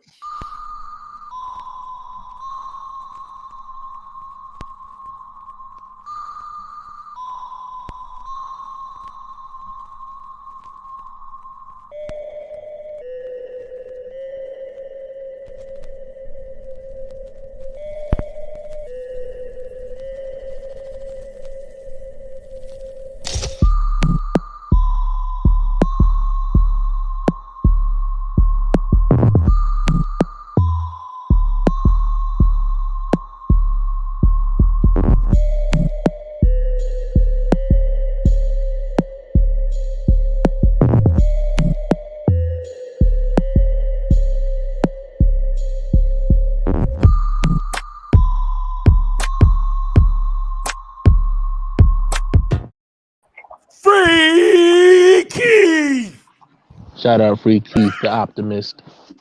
Free Keith, hard will up here, bro. You better not come in for a soft landing, bro. I know how the uptown dudes try to be sometimes. Here he go. Yo, don't let him try to. He always trying to pin us. Free Yo, Keith like, is yo, my yeah. dude. Shout out to Yeah, my like, guy yo, Free like, Keith. He this always cat- trying to pin us against each other. See how they argue Free Keith already? is my Yo, dude. But Gi this said I cat- was bugging in the violence, chat. bro. So if you want smoke, Gi, come up here with that. Because I'm always with the smoke. Yo, Hey, Freezy is the ultimate hype man, yo. Like, Shout out to my guy Free Keith. Free Keith, Free Keith. I'm Yo, your what number up? 3 fan, I've bro. been shouting Free Keith out since the chat, since earlier. So, you know, What up, I know who beloved? my What real up? ones is. Freezy like to see a good sparring match, and he still hugged both fighters at the I'm end. just saying. He hugged both fighters at the end. He on his Don King shit. Like He this. Don King. He Yeah, he Don on his King Don in King the shit. gym. Yo, good fight, Yo, hard whip. shout out to the uptown dudes. Yeah, hard I'm whip. showing I'm love. just I'm gonna- just not from there. I'm just not from uptown. I'm You showing want love. to hype up both sides and then cut the check. He want to hype up the best fighters. He want to get the best fight on Belongs Tears Network. He's selling it early. He's going to smile. He's the best promoter. I'm just saying. Shout out to in the chat. Shout out to Bronx you know I River. love you too. Shout out to Bronx Love, River. GI. Right? And shout out to Queens, New York. All the other places. Listen, I ain't never. My I'm uncle is not big in the from there. Bronx. I'm from the Bronx too. My Yeah, uncle lives dude. off Rosedale, Yeah. Cross Bronx. We from out Soundview here. We area. don't do that. We don't do that. We We all don't over. do that. This is one. Yeah, y'all chopping up New York like I've never seen it in my life, yo. Like we was one New York when we outside New York, yo. He's saying it's not separated. He's saying it's one sound, one mic, New York. Let's go. I'm not for sure. Those beefs only count inside the city limits. Okay. Outside of New York, it's gang, Yeah. gang, baby. Okay. All He's I'm saying saying, don't all I'm separate saying- Harlem, Bronx, Queens. I'm just saying, Queens get the money. Harlem just a neighborhood. Let's relax, though. Let's relax. No, I'm just talking about. Okay. Harlem's a 30-block neighborhood. It's not a borough. I'm Let's just relax saying, on that. They say Uptown keep on making it.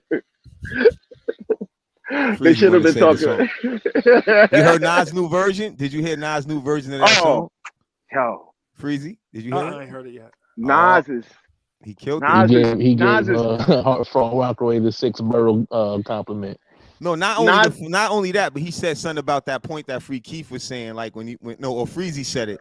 Harlem keep on taking like that. He flipped that around because they took a shot at Queens in that. It was a Queens diss record, really. Yeah, it was. It was. Queens keep on caking it. Yeah. Yeah, he switched that apart around. You know what I'm saying? But he did shout out The Rock. But go ahead, Keith. My bad, bro. Nah, dude, I'm here. Like, yo, I'm just riding on cloud 9 right now. Like, yeah, I want to know what the word on the street is. Like, cause like I just heard a lot of narratives, and I'm feeling like it's narrative debunking season. That's all. I'm here for the. Your respect. I'm just here for the walkbacks. That's what I'm here for. Who you want? Who is it? But he's talking about you, Freezy. Nah, well, I mean, Freezy been trotting. Freezy been trotting. That's nothing, but he just an instigator. He knew the real from the beginning. I'm saying this cat's out there though. Where's my man, yo? And it wasn't even like I was asking for anything great. What did I say all the time, fam? I said, be patient. We got some things. Let it cook. Let it bubble. Y'all was expecting overnight microwave success. I even think that what we got going on right now is actually even faster than we should have been expecting. Man, yo, we so entitled. We like entitled white men, these Knicks fans, yo. That's what we are. I like my champagne slightly chill, bro. Come on. I like my wine slightly Y'all chill, out here drinking E&J with y'all pinkies up. Nah, let's do this. They gotta wait. Let it bubble. I like the pinky up. Come on, bro. Come on, Free Keith. Come on, Free Keith. Come on, bro. Free Keith, you don't drink He right though. in a Nah, glass he right of though. I gotta give him credit. I gotta give him I'm credit talking on that. today. I gotta give him credit on that. He did say he kept his stance on they doing a decent job. Be patient. every plan ain't your plan, and I dig that. Like I feel like Keith, let's point out some of the stuff can the front office made mistakes on that they had that's to what I was correct. gonna say to you. Can you agree that Can you agree that doing it now more the right way when you get success? Like I was saying that earlier. Sometimes when you just sometimes even when you just say, okay, you got to deal with what you got to deal with, and just really coach and not think you're gonna overachieve or make the playoffs, and just basically coach your team. Not thinking that you can't get something out of players because of who they are, like the McBrides and them, and thinking that these other guys that was older guys, even though they all not older anymore, like we're still saying about like what you think guys could give you. If they're not giving it to you today, coaching is get it from somebody else and plug in a player, and that's what I'm seeing now or more of, and that just lifts the whole team, the morale to me. Who's playing anyway? There's an element of this. Hold on.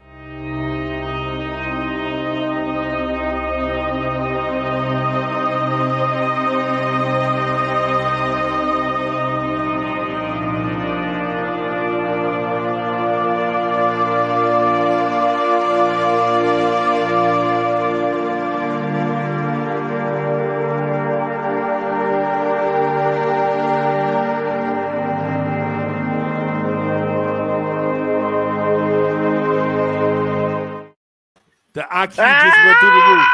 The IQ just went through the roof. Yo, the I feel IQ just went smarter. through the roof. I feel smarter already. Hey, Free Keith, my brother, the bail money, before you finish jumping in. Hey, yo, we ain't pointing out the mistakes no more. We pointing out the corrections.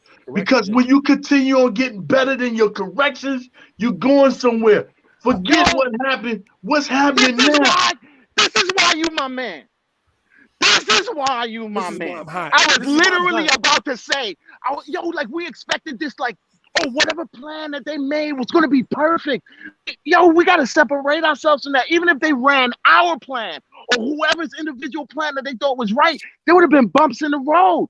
My thing is like, how do you... Keith, you wrong. This is all Tibbs. This has nothing to do with the front office. Tibbs did this, bro. I'm blocking. You blocked, Freezy. Block. Hey, man, oh my dad. What did the front office do? What did the front office do for us to win 5 straight games? They brought you this product. They got Brunson. They got you this product. We was 3 games under 500 They did get with Brunson. the same. They did get Brunson. He's right there. They did get Brunson. And we were 3 games under 500 with these same people. It's not even just that. Like y'all trying to bubble it down. You can't bubble it down. I think we shouldn't give two. I think it's basically more of just buying in more of what. Dog, you gotta do what you gotta do. It's not these even, guys. It's a these lot guys more are work at to do. work. They're not. They're not playing for school pride. When you play ball, like I said, if you want to win, you got to put your pride aside and you got to see what it takes.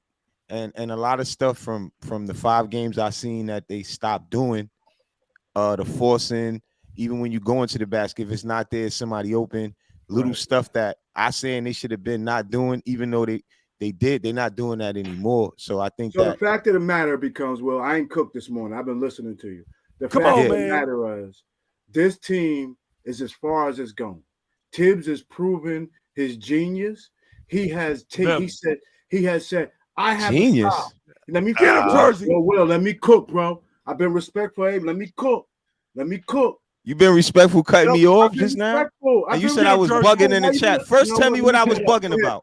First, tell me what I was bugging about before you get into all that. Yeah, put your Homer picture. You look just like Homer. You look just like Homer. You look just like Homer. Do you be great, my guy? Just like Homer. Be great. Do you, brothers? Do you, brothers? Hey, Free Keith came in here trying to get everybody coming for a soft landing, bro. Nah, bro, we ain't coming Nobody in for a wins soft when the landing. family feuds. Nobody wins when the family feuds, yo. This is the time of celebration, brothers. I just want him what I was bugging about. He said I was bugging in the chat. Now's the perfect time to tell me in real time. If you wouldn't have cut me off, I'd have gave it to you, homie. Nah, no, you wouldn't have. You was about to say something else. I wanted to know why I was bugging. Popping off. You don't want this smoke. What this smoke? Is the conversation. This ain't smoke to me. This is the perfect opportunity. This is not smoke. Your face make you feel like this smoke. This ain't smoke to me. This is See, that's why you're looking like Homer Simpson Uncle right Freezy, now, bro. is Quentin Grimes still a ham sandwich, or has he been upgraded to at least a sub with you know what I'm saying, chips in the This drink? shouldn't be the energy Have today. that conversation, bro. Come on, DSJ. Don't come in for a soft landing, bro.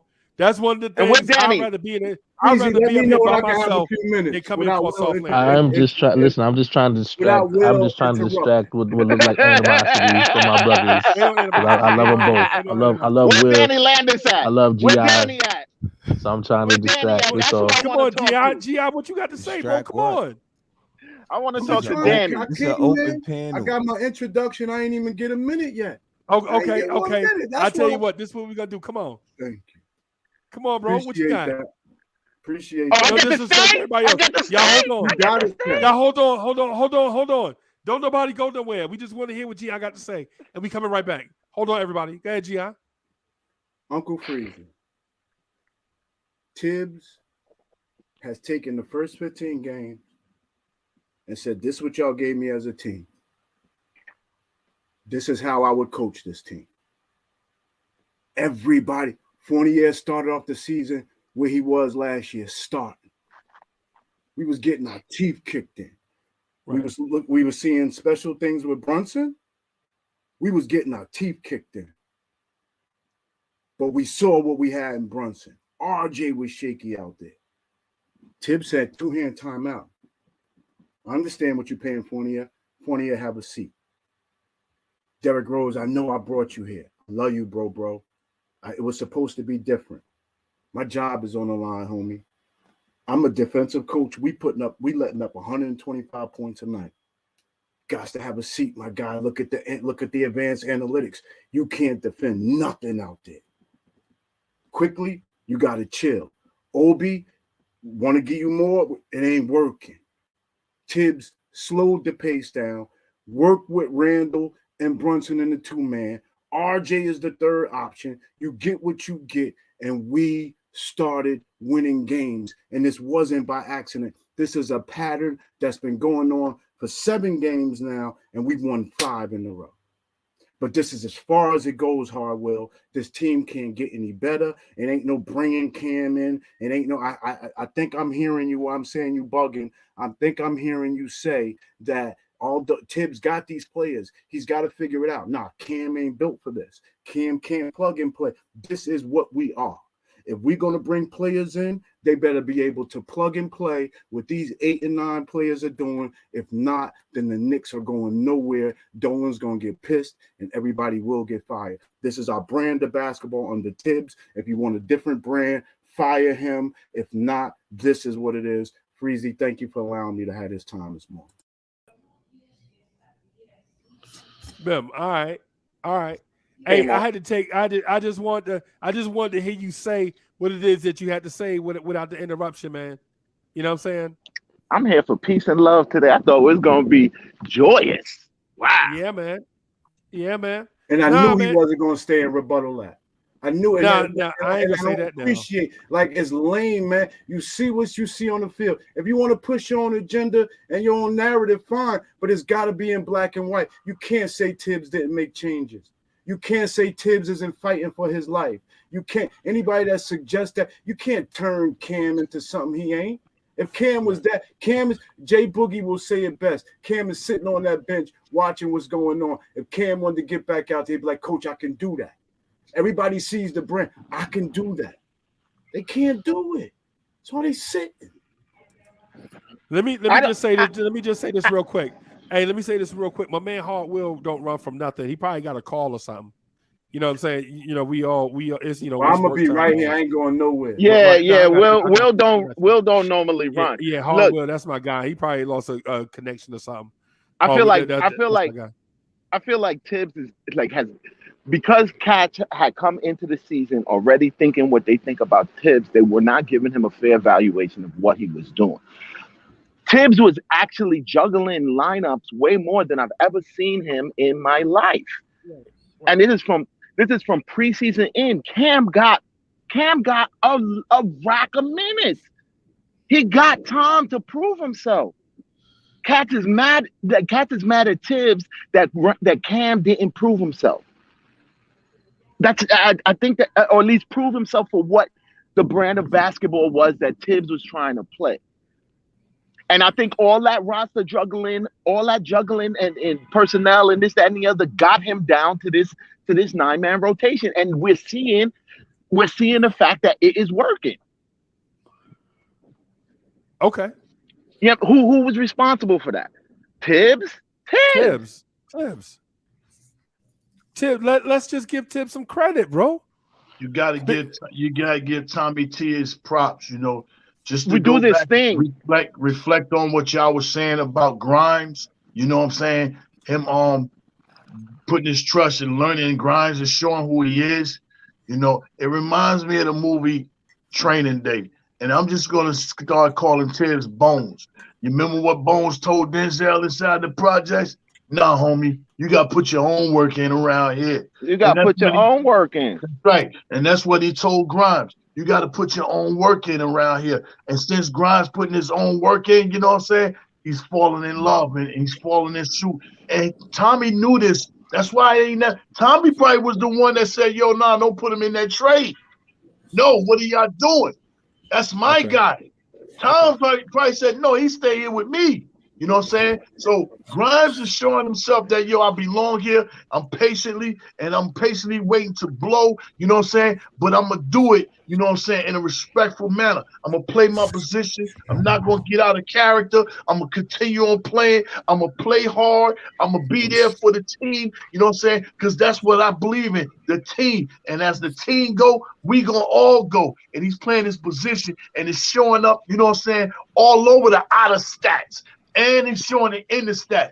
I say the outer stats because shout out to my man PJ Tucker. He killed the outer stat thing so much. You know what I'm saying? It's crazy, and that's what Grimes is doing. He's doing a lot of things that don't show up in your your stat book. Don't show up in your I'm sexy book. Don't show up in I'm one of them liker guys. I don't show up in the oohs and ahs section and all that. I'm basic and plain, and I get the job done. Big Daddy Kane, you know what I'm saying? I'm here. And you know what I'm saying? And he already don't prove his wealth to Tommy T. You know what I'm saying? I proved that to That's you. why Tibbs trust him.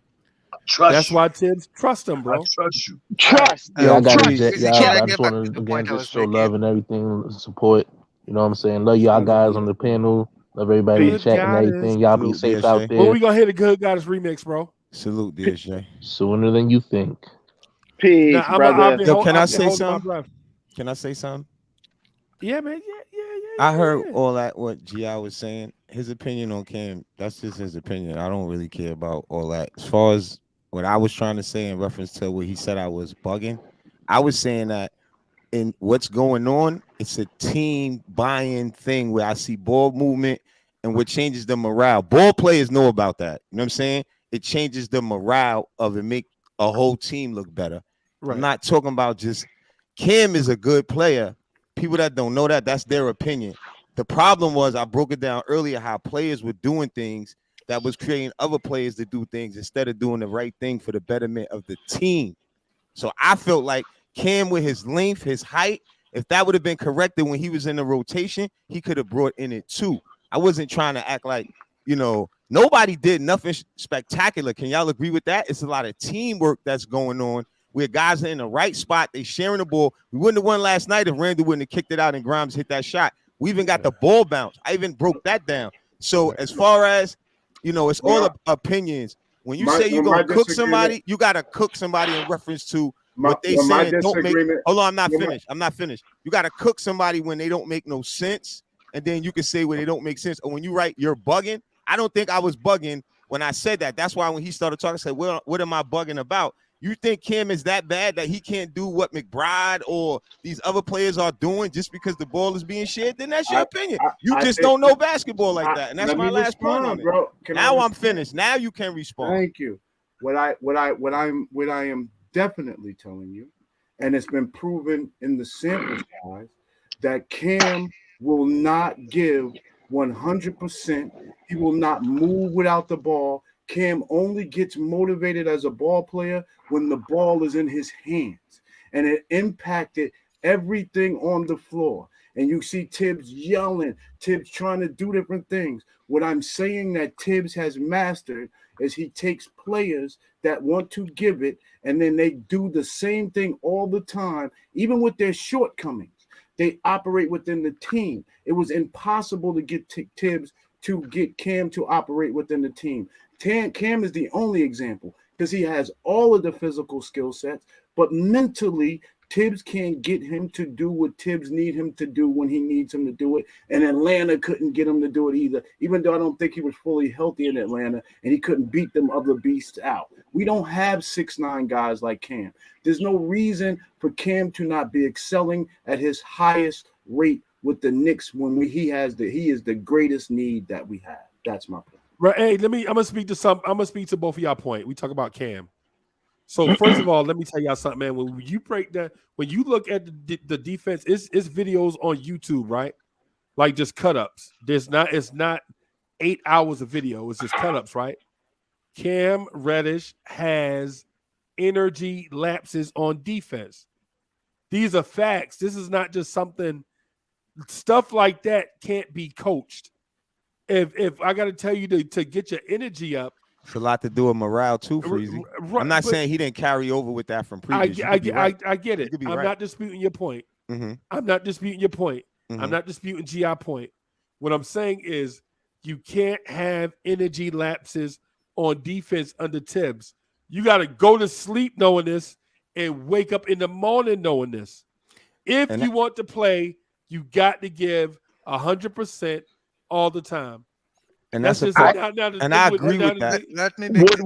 Could we agree? Could we agree? Man, hold on. No, hold on.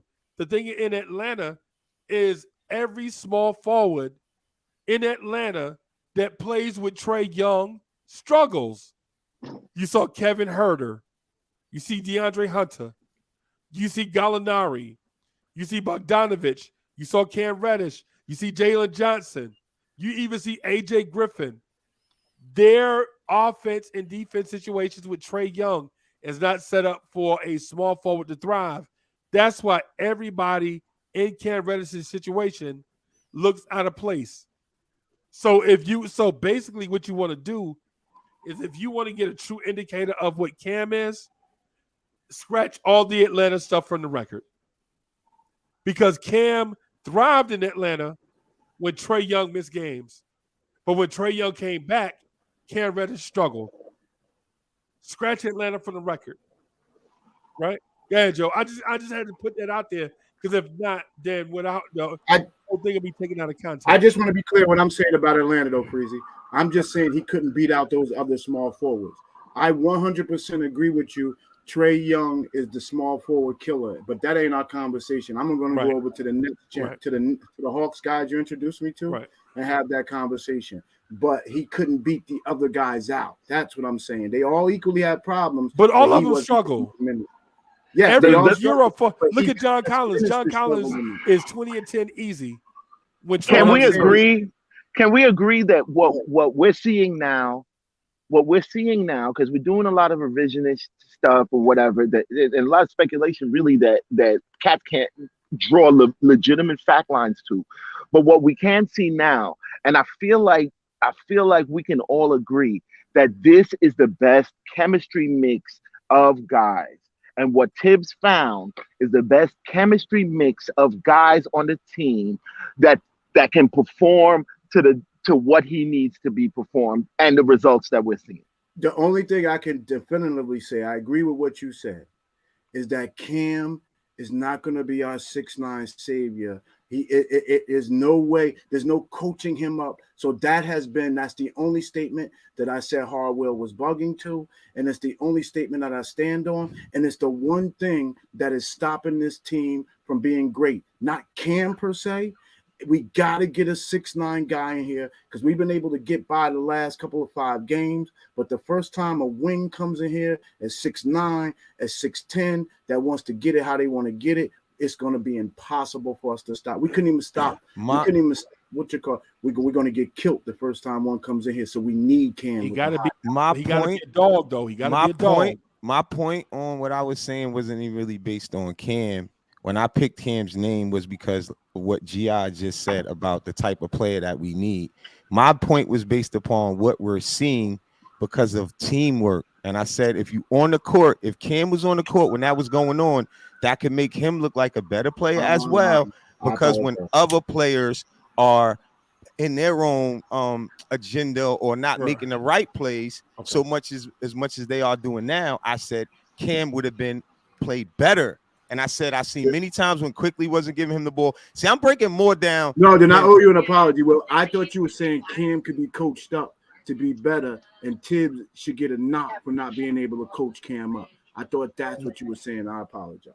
No, that's okay. I was trying to better explain what I said because I just grabbed the name when I know of type of players that we can use that got caught up outside of the rotation.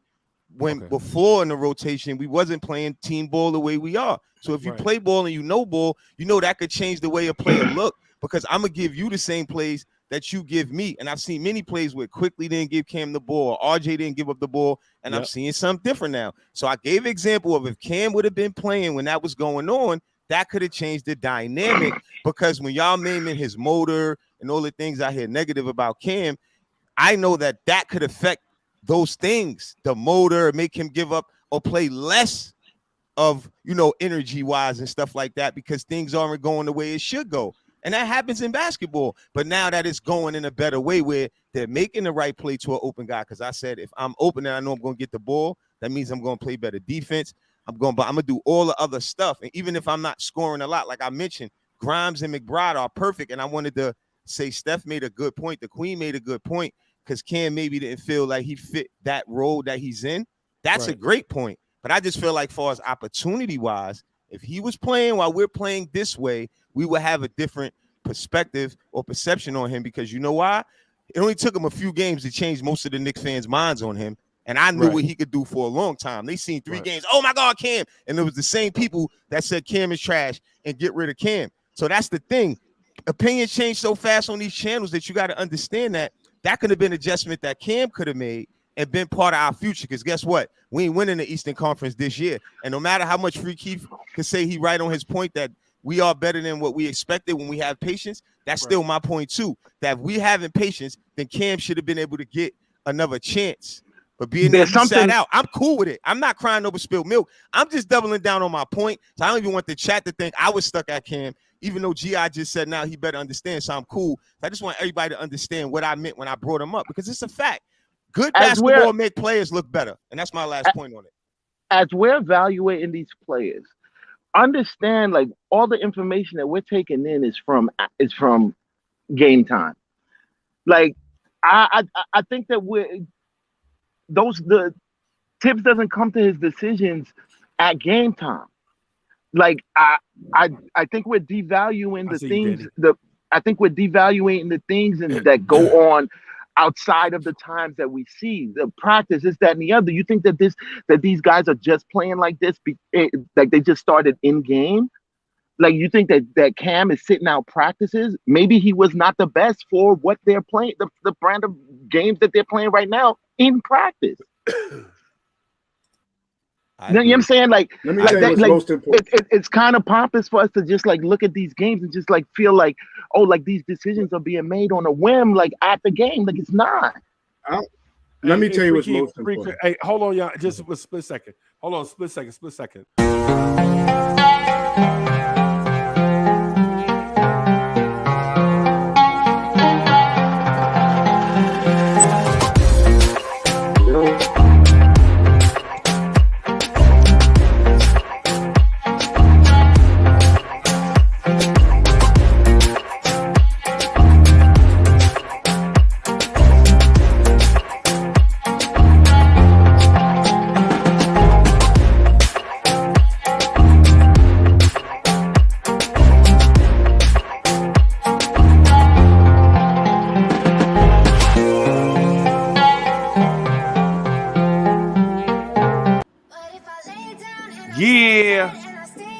It's your main man, Uncle Freezy, the #1 chief rocker in Knicks universe. Join me and the man that's so smooth he does not require a chaser, Anthony D. Sunday mornings at 11 a.m. for old school Knicks. Come join the party. Never really know just what you want. Yo, hey D. AD got that fire intro. Yeah. Yo, get your week started off on the right foot. Fellas. Check out New School Knicks Sunday mornings at 9 a.m. Come in, enjoy having that Knicks talk the way that you love to have that Knicks talk to you. Join your host, Mr. Rivera, Greeny from LI, the People's Champ, King and G, Sunday mornings at 9 a.m. New School. You guys got the moves. Yeah. How can y'all see me? I can't see y'all. Yeah, man. Yeah, man. I always Hey, wonder how just y'all real quick before GI chop it up, because I know GI got a point.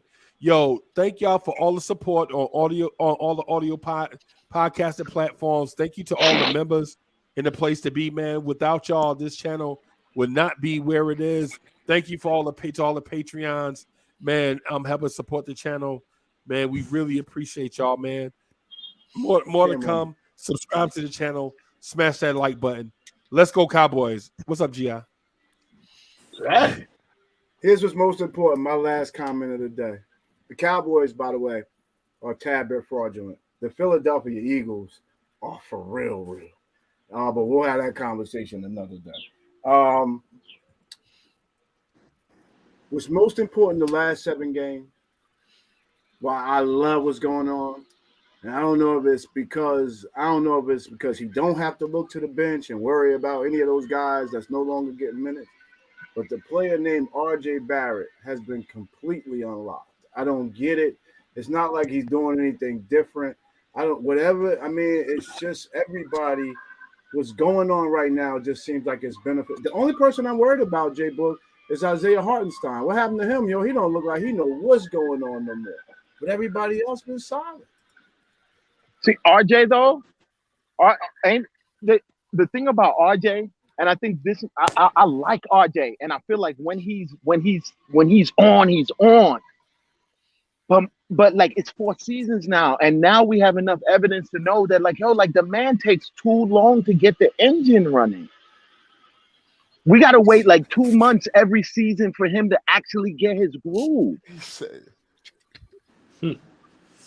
Am I lying? No, you ain't lying. Right. You ain't lying. That's my only gripe, because I feel like if RJ was this RJ 2 months ago, our record would be crazy. That's because RJ was not RJ. It's a learning process all around. That's what? The board. That's because RJ was not RJ. Nah. Every season, bro, his shots don't start dropping until a little bit. I'm a positive fan, so I feel like Free Keith. Yeah, you know what I'm saying? Keith, I'm just hoping that he could, being that you right what you saying about him doing it late again, I'm hoping that he could pick it back up the way he did last year. Because remember, Tibbs called him out last time. So I feel like I have no doubt that RJ is good. No doubt. No doubt at all. But I'm just like, it just kind of frustrates me. It kind of frustrates me that this is his MO. That's gonna keep him, bro. Hey, what does MO mean? To what he did? Meaning that's always what he going to do. You're not going to ask a member of Alpha Phi Alpha. It's looking. Wow. Hey, G.I., you see, sometimes I get slick, bro. I appreciate the check, though. Man. I know my place. I know my place, G.I. I'm sorry. So from the King's English term, it means modus operandi. Modus operandi. Free Keep up here using all these. Wait, real quick though. Danny, you listening? Danny, I got your attention, Danny. What happened? Yes, sir. What happened? You convinced yet? Yeah. Convinced of what, really? I mean, I think the Knicks are still what we thought they were. All right, let's let him cook. Let's let him. No, that's not Danny. Who is that? That's Ivory. Ivory. That's Guys, Ivory. No, that's are still Ivory. what we thought That's they Ivory. were. I want Danny to answer this because Danny be getting at me about my No, it sounds like positivity. you I want want Ivory Danny. to answer. Sound like Ivory. You want Ivory Seem to like answer. Ivory You got want something to Danny. Y'all say. don't want Word. that Ivory, bro. Nah, Don't get it Ivory twisted. can answer. I want Ivory to can hear answer. He said But Ivory I'm- can answer. Go ahead, Ivory. But that's aimed at Danny. Ivory, take it Danny, easy. Danny Take didn't it even move easy. his Take it mask, easy. Keith. Danny kept his mask on. He ain't want no smoke. Ivory, take it easy. Take it easy, Ivory. Ivory spoke I up more love than you, Danny. I love you, dog. This is all brotherly love. Like I just need to have it right now. Nah, he know. He You guys know. are all the best. Danny know we love him. All the best. Ivory is like the case solo of this. He He better didn't know. sell a lot of records, but don't get it twisted. He's a You better know lyricist. it's on fire. Don't get it Breezy twisted. called him K Solo. He came to him with the heavy hitters this morning. The heavy hitters. He this wrote morning. Breezy. He wrote some hits for some people too. You better go with his best bars, he did, Will. yeah. We got rebuttals. Your mom's in on my deck, business. baby. We got rebuttals. We got Naughty by Nature in the house. Yeah, Yeah, Ivory, you stupid. Ivory is slick with those words. I We learned got that one rebuttals and afternoon, bro. personals. Yo, Rebuttals and personals. Rebuttal and ad libs, all that. Salute to the chat. Salute to this all-star. Get him, cast Ivory. here. Get him, Ivory. I am honored to be a part of this this team right here. So thank you for allowing me to have a voice. It really means a lot, fellas. So thank you. I would just want to say, listen, that was a great win last night. You got to love, getting a win like that. You really, really do. You got to be excited if you're a Knicks fan. But let's be honest. Let's be real about where we are, who we are, and it is the time to be happy. It's true, and we are. Here's the good news: we are what we thought we are. Right? We're not worse than what we thought we are. Like we've been many, many years. Right? We're winning games we're supposed to win. You gotta put it together for that. You gotta say Tibbs is doing his job because he's doing what we thought he would do. He's doing as well or better than what we thought he would do at this particular point. But let's keep it real. Just like we think that we could win these next 4 or 5 games, we could easily lose these next 4 or 5 games, right? So let's just keep a level head. We are where we are. We're happy that we got some guys balling. But listen, it took a Herculean effort to win last night. Look at our shooting numbers from last night. It was crazy. We shot almost 50% from 3. They didn't play their best game, and they were right there within a bucket to win. So let's keep a level head. You know what I mean? We're doing what we're supposed to do, and that's nice. That's expected. And I'm happy to say for the first time, listen, we're doing what we were expected to do, but I don't want to go ahead and get too crazy thinking that we are something that we're not. You know what I mean? But anyway, that's technically, we were expected to lose. Technically. Yeah, that's just anything can happen in one game. I'm No. talking about- You said the games were supposed to. We really weren't supposed to. Yeah, I think we were. That's actually the first. The reason that's why not I fair. feel good right now because I feel like that game in particular, that Bulls game is probably the first team I think that was a match, fully healthy, like. And actually a comparably on paper better team than we are supposedly, and like that was a good test of our barometer. Well, but hold on, though, Keith. But we want to beat up on our team for being poorly coached. Man, listen. Who is we? You speaking French? Well, we. Yeah, I ain't part of that. We. Our fan base as a whole, not you in particular, but we complain about things about our process. Can you imagine? Do you realize how much more? And I understand Levine's been hurt, but we're getting so much more out of Mitchell Robinson. Not even. You know what? Yeah, let's say Mitchell Robinson, RJ, and Mitchell Robinson, RJ, and who was the third one in my mind? Grimes. We getting more out of Mitchell, RJ, and Grimes than they getting out of Vucevic, Levine, and Somo was injured though. I think Rose. that other guy. Ayo, no excuse for them because I don't care about that. I'm just Yeah, saying but Ayo was injured. that goes to show it might be Lonzo Ball. I mean, it really may come down to point guard play because It is. So it's probably one of the best defensive point guards in the league. I mean, I gotta be honest. The Knicks will always do pretty well against teams that don't really have a shot blocker in the middle, right? We've got the best paint scorers in the game, right? That's where we eat.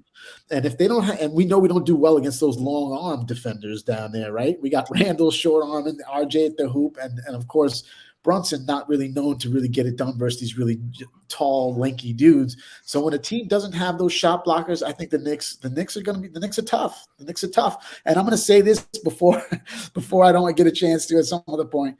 Man, the guy I want right now, the best guy the Knicks can make a deal for that could actually be a needle mover is DeMar DeRozan.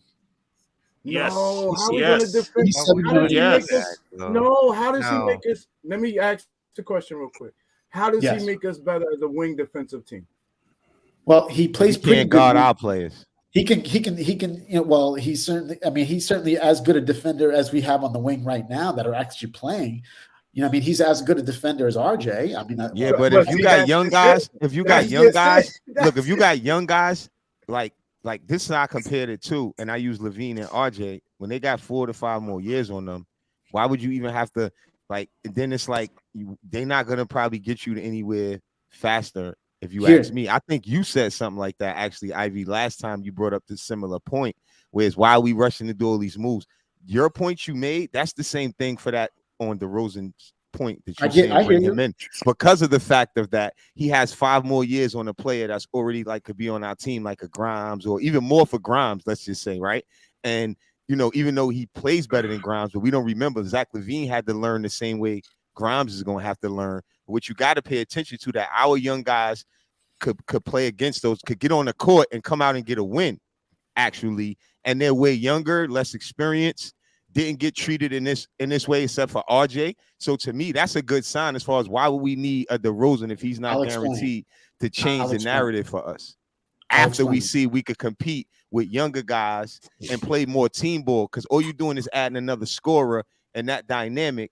And you got to make sure when you do, it got to be somebody that's going to definitely get you further. And once either third round or Eastern Conference Final, or you're putting in too much to take away again. No, it's just part of my point. It's just a little bit. Go ahead. And once Ivy responds, I want to give a play in rebuttal. Go ahead. Cool. Here's the thing. Number one, DeMar DeRozan only makes $28 million this year, and then another $28 million next year. So not like he's super expensive. That's number one. Number two, he is an elite offensive player.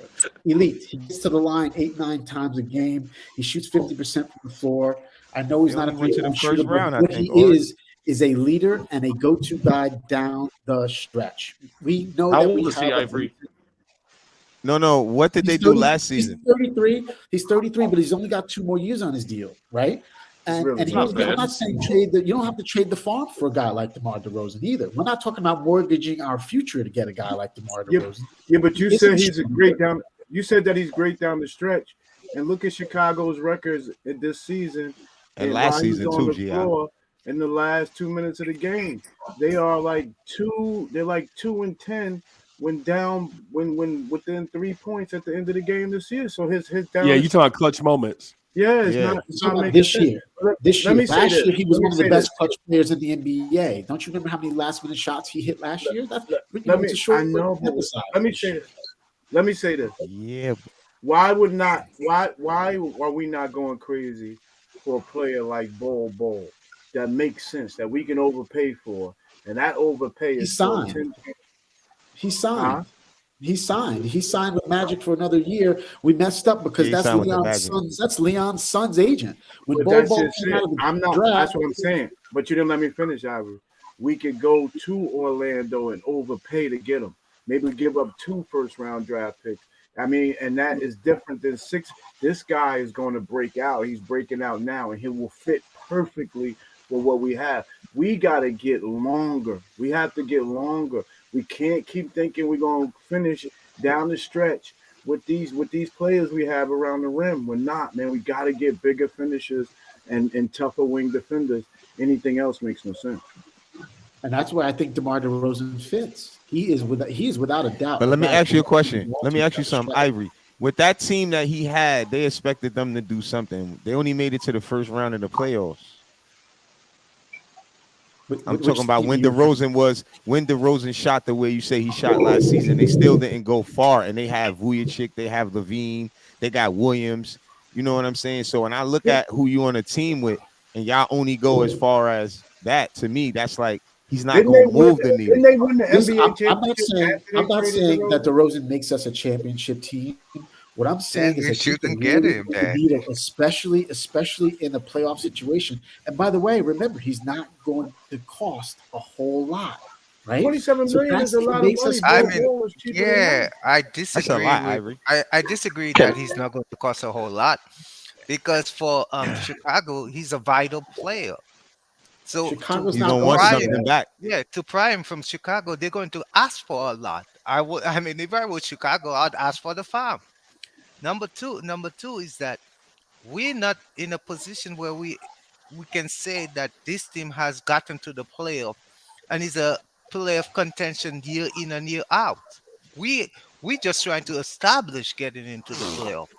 That's why it doesn't make sense to rush the process, thinking that he would automatically push us any further, because Okay, all we're He doing is absolutely pushes us further. He no, he absolutely. But doesn't. Ivory, No, No, he that's he why I doesn't. doesn't make compared. us to No, the he That's doesn't. championship. why. He But listen, that's if why I we mentioned his team last year, Nev, because he has a decent team and he couldn't do it over there. So what makes you think he's Way gonna do more it for talent us? than ours. That's all I was Hey, comparing the teams by to let hey, you see that they got a better team. And if he couldn't do it over there, you just look at that point of it. Why would you want a guy that age that's not going to at least get you to the Eastern Conference Finals? conference, yeah. can Yeah. I It's can the I same- can it's I the same can I have my thing. Go 2 ahead, cents Dre. real quick? Go ahead, Can I Dre. have my Go 2 ahead, cents Dre. real quick? Welcome What to up the to the show. panel? Man, Peace to Dre is everybody in the on the panel. building.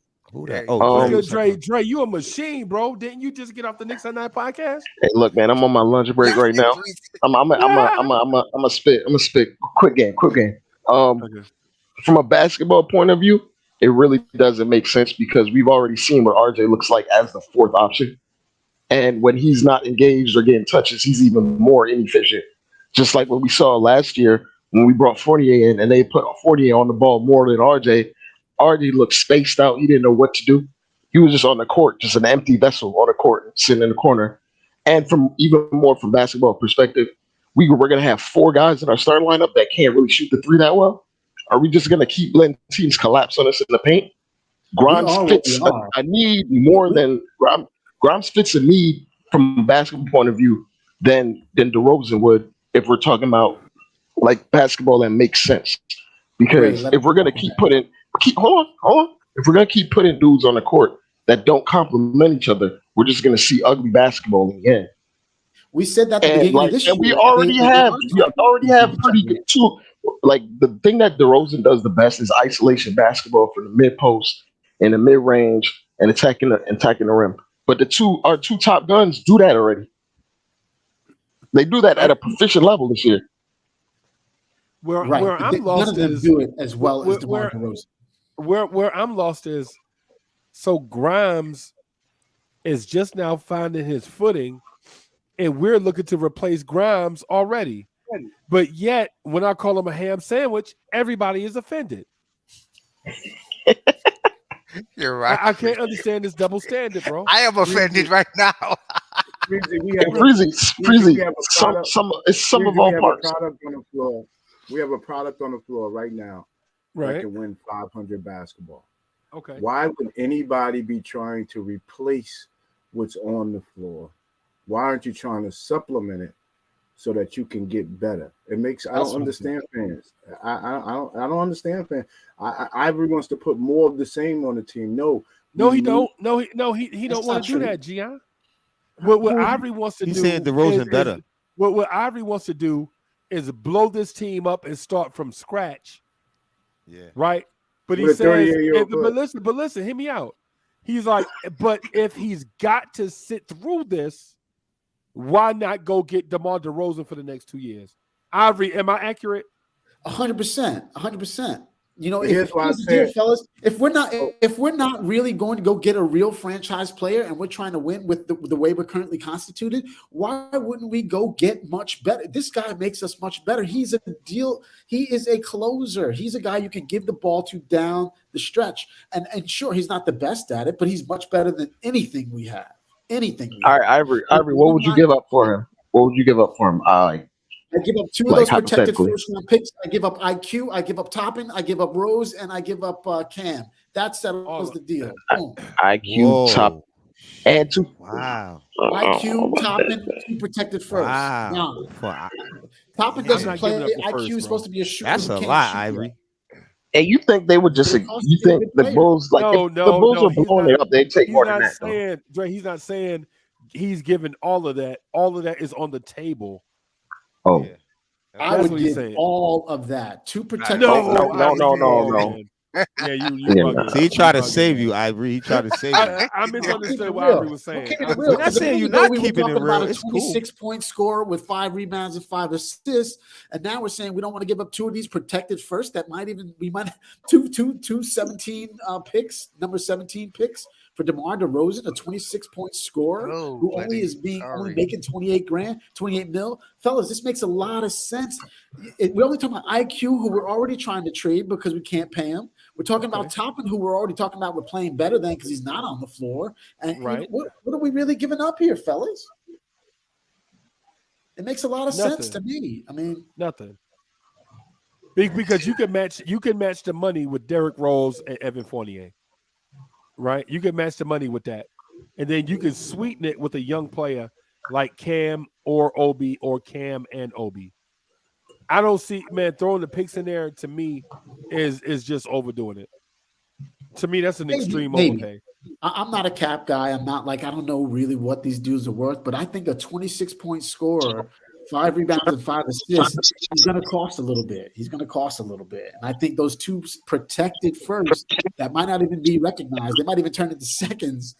You know, I mean, I think that's worth it. We're not going to miss these 2 second-round picks. We'll probably trade them anyway. I think we're clashing on what we think. Somebody's mic is going up. Who can't we compete with DeMar DeRozan on the Knicks right Hold now? on, I think. Whoa. We getting some feedback. Who in the East can't we compete with DeMar DeRozan, Jalen Brunson, if we hold on to RJ in that deal, Randall, I think it might be Ivory, but Brian's off the bench. Who in the East is that much better than the Knicks? But this is where we clash, where we think we need more scoring. In my opinion, I think we need more defenders. But that's me. I think we need more two-way players than another scorer. Like, I don't think we're struggling to score points on a night-to-night basis. And I think it's Ivory's mic. I think that might be you, bro. Hold on. Yeah. All right. Someone say something. Nah, it ain't me. Yo. Nah, it's not me.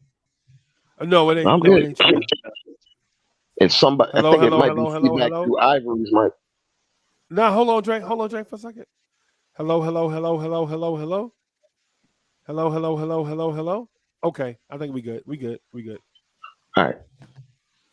I'm not saying he's perfect, right? He's not the perfect dude, but he's probably the best guy we could get right now, right? And like I said, it'd be one thing if we had to mortgage the future to get a guy like this, but we all said the same thing too when Chris Paul came up, when he was being moved. We said, oh, he's too old, he's not healthy. And how nice would Chris Paul have been on the Knicks here the last few years, you know? This is a chance to get a wing player that gets to the line, that you can give the ball to. If Brunson gets hurt, we got another guy who can run the offense. Guys, if he's not going to cost much, he makes us better and he makes us really dangerous in the playoffs. All right, Ivory. So two things. Two things that you said clash in my mind. For one, you said if he's not going to cost much, right?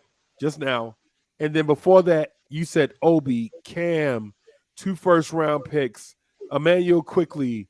To me, I think that is a lot. Well, right? Here's the thing.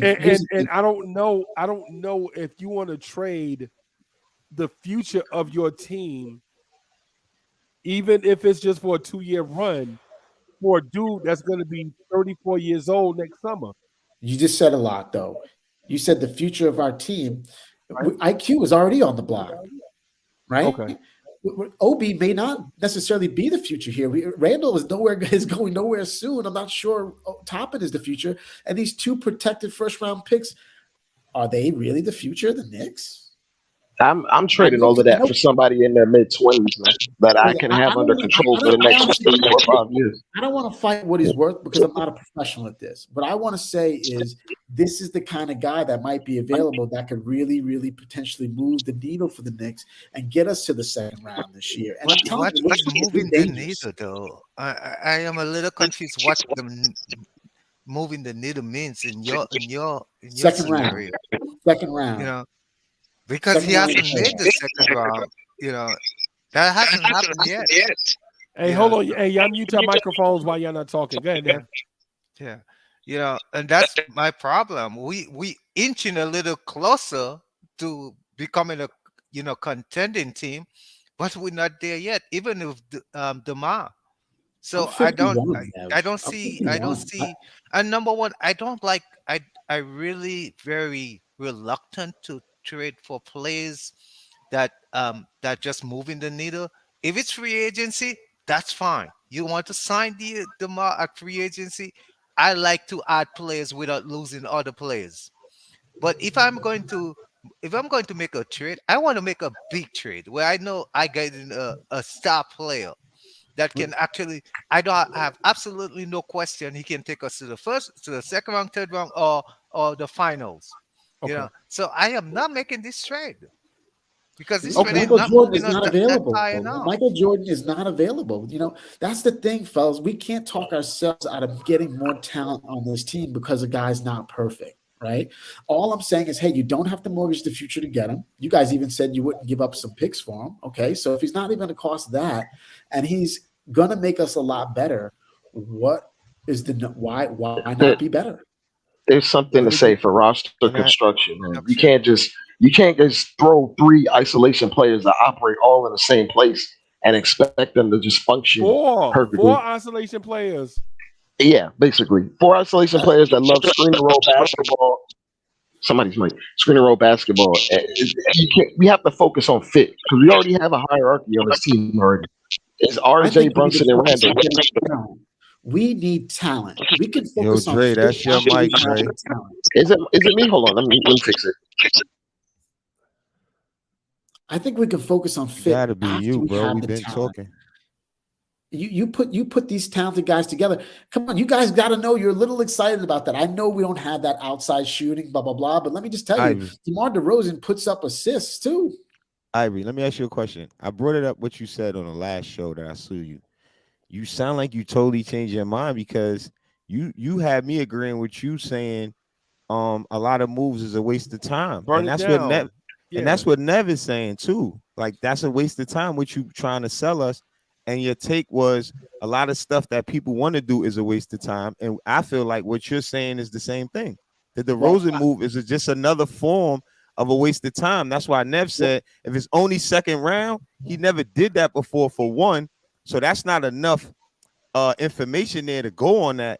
And for 2, that's another what if to where it's not worth it. And he made a great point on how you're obtaining this asset. You have to give a lot to get it when it's more of a gamble, when it's not worth going in that direction.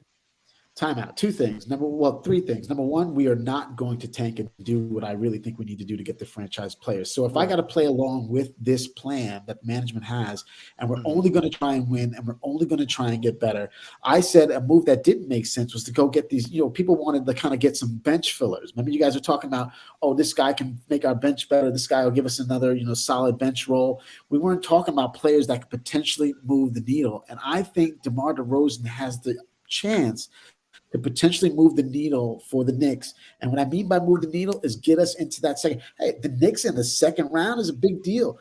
And here's the thing. I also think that, you know what? We are more dangerous than we've been in the playoffs in 25 years. I'm 51. I want to see us be a dangerous playoff team. I deserve it. I'm ready. And if we don't have to give up too much, a minute ago it was that's giving up too much. If my 2 protected is too much with IQ and a guy we don't even play. Shout out to them 60s babies. 71. Hold on, 71 players. Man, you old, bro.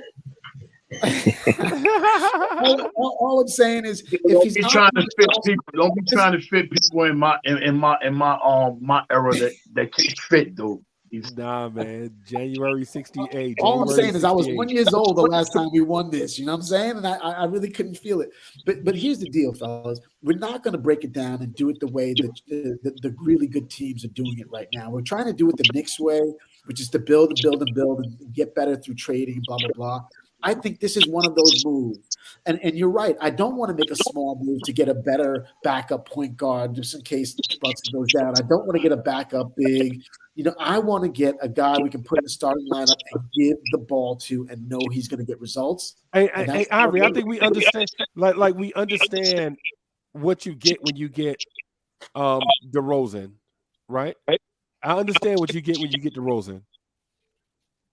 My contention, yeah, it's not me. Is that when you get DeRozan, what do you do with Grimes? He could be the first guy off the bench just like Quickly is right now. See what I mean? And that's for 2 years. So Why does now he have you to putting start? Grimes on the bench for 2 years. Maybe not. Maybe he takes some of RJ's minutes. Maybe RJ's not hot that Or night. He that means RJ's on the bench for 2 years. Sometimes RJ needs to be on the bench for a little bit of the game. I don't think it's an end all be all. I think we can have a 3-guard rotation without somebody being hurt, some feelings not being hurt. Jordan Poole just makes $30 million coming off the bench. You know what I mean? These guys make money coming off the bench, and they get their shots up. But we hadn't won 4 championships in 9 years, though, bro. Ivory. No, I'm just saying. Ivory, from a modern basketball sense, it makes no sense. The reason why the Bulls struggle is because they take the least amount of threes and they take the most long twos. And in the NBA, if you take long twos, you're usually not going to win consistently. And we're putting out the lineup, the hypothetical lineup you want to put out there. We would have literally no 3-point shooter that shoots league average in the starting lineup. And you want shooters around a guy like DeRozan. You want shooters around a guy like Brunson. You want shooters around a guy like Randall. You want shooters around a guy like RJ. Is it easier to get a shoot? Is it easier to get a shooter or easier to get a DeMar DeRozan? It's easier to get a shooter. Okay. Yeah. Okay. It is. So let's get the talent. Then let's get the talent and worry about the shooters later. Right. Okay. I'm not saying it makes us a championship team right now, you know?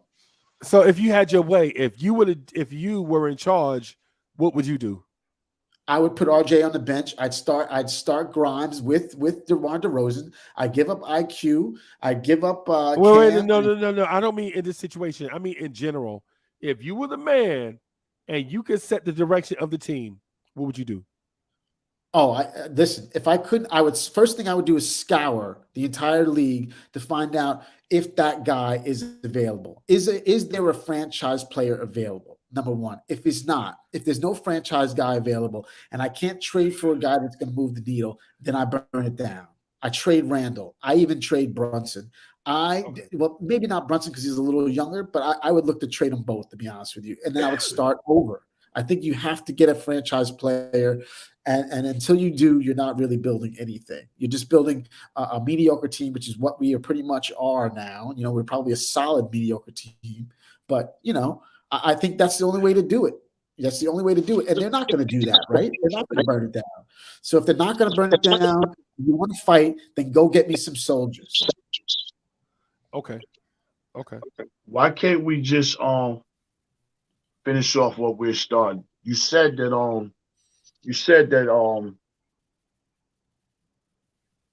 we have never built through the draft before. I don't remember it. We always try to trade and go get people. So That's now why we don't. bad. Huh? That's why we've been so bad.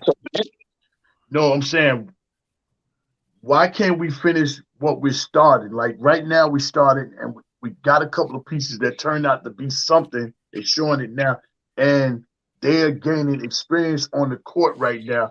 Why can't we just finish, something like that? What we started is besides throwing all our youth and all our picks away to go get a guy. I'm just listening. That's not all of our picks and all of our young players. It's IQ who Two were already picks, right? 2 picks, right? Two protected first. And a bunch of young names, right? IQ, and Obi. That's it. Those are the only 2 that we play. 2 picks, bunch of and a vet. You said a vet, Derrick Rose or something else, which I'm cool with Derrick Rose. You know what I'm saying? But Why can't we just, continue on going where we're going until like 25 when the whole crop is available? And our Whoa, money. I don't want to go. We lose total control by doing that of your franchise. How do Here's we the lose thing. control when guys are getting experience playing now?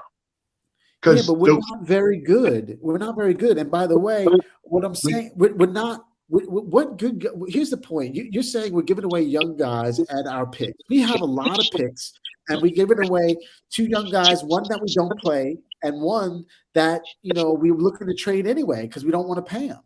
So Do you think we're getting better? Do you think we're getting better? Oh, getting better right now as a team or year by year? Yes, I think we're better than right now. Right now. Do you think we're getting better right now? I think the team is slowly getting better. Yes.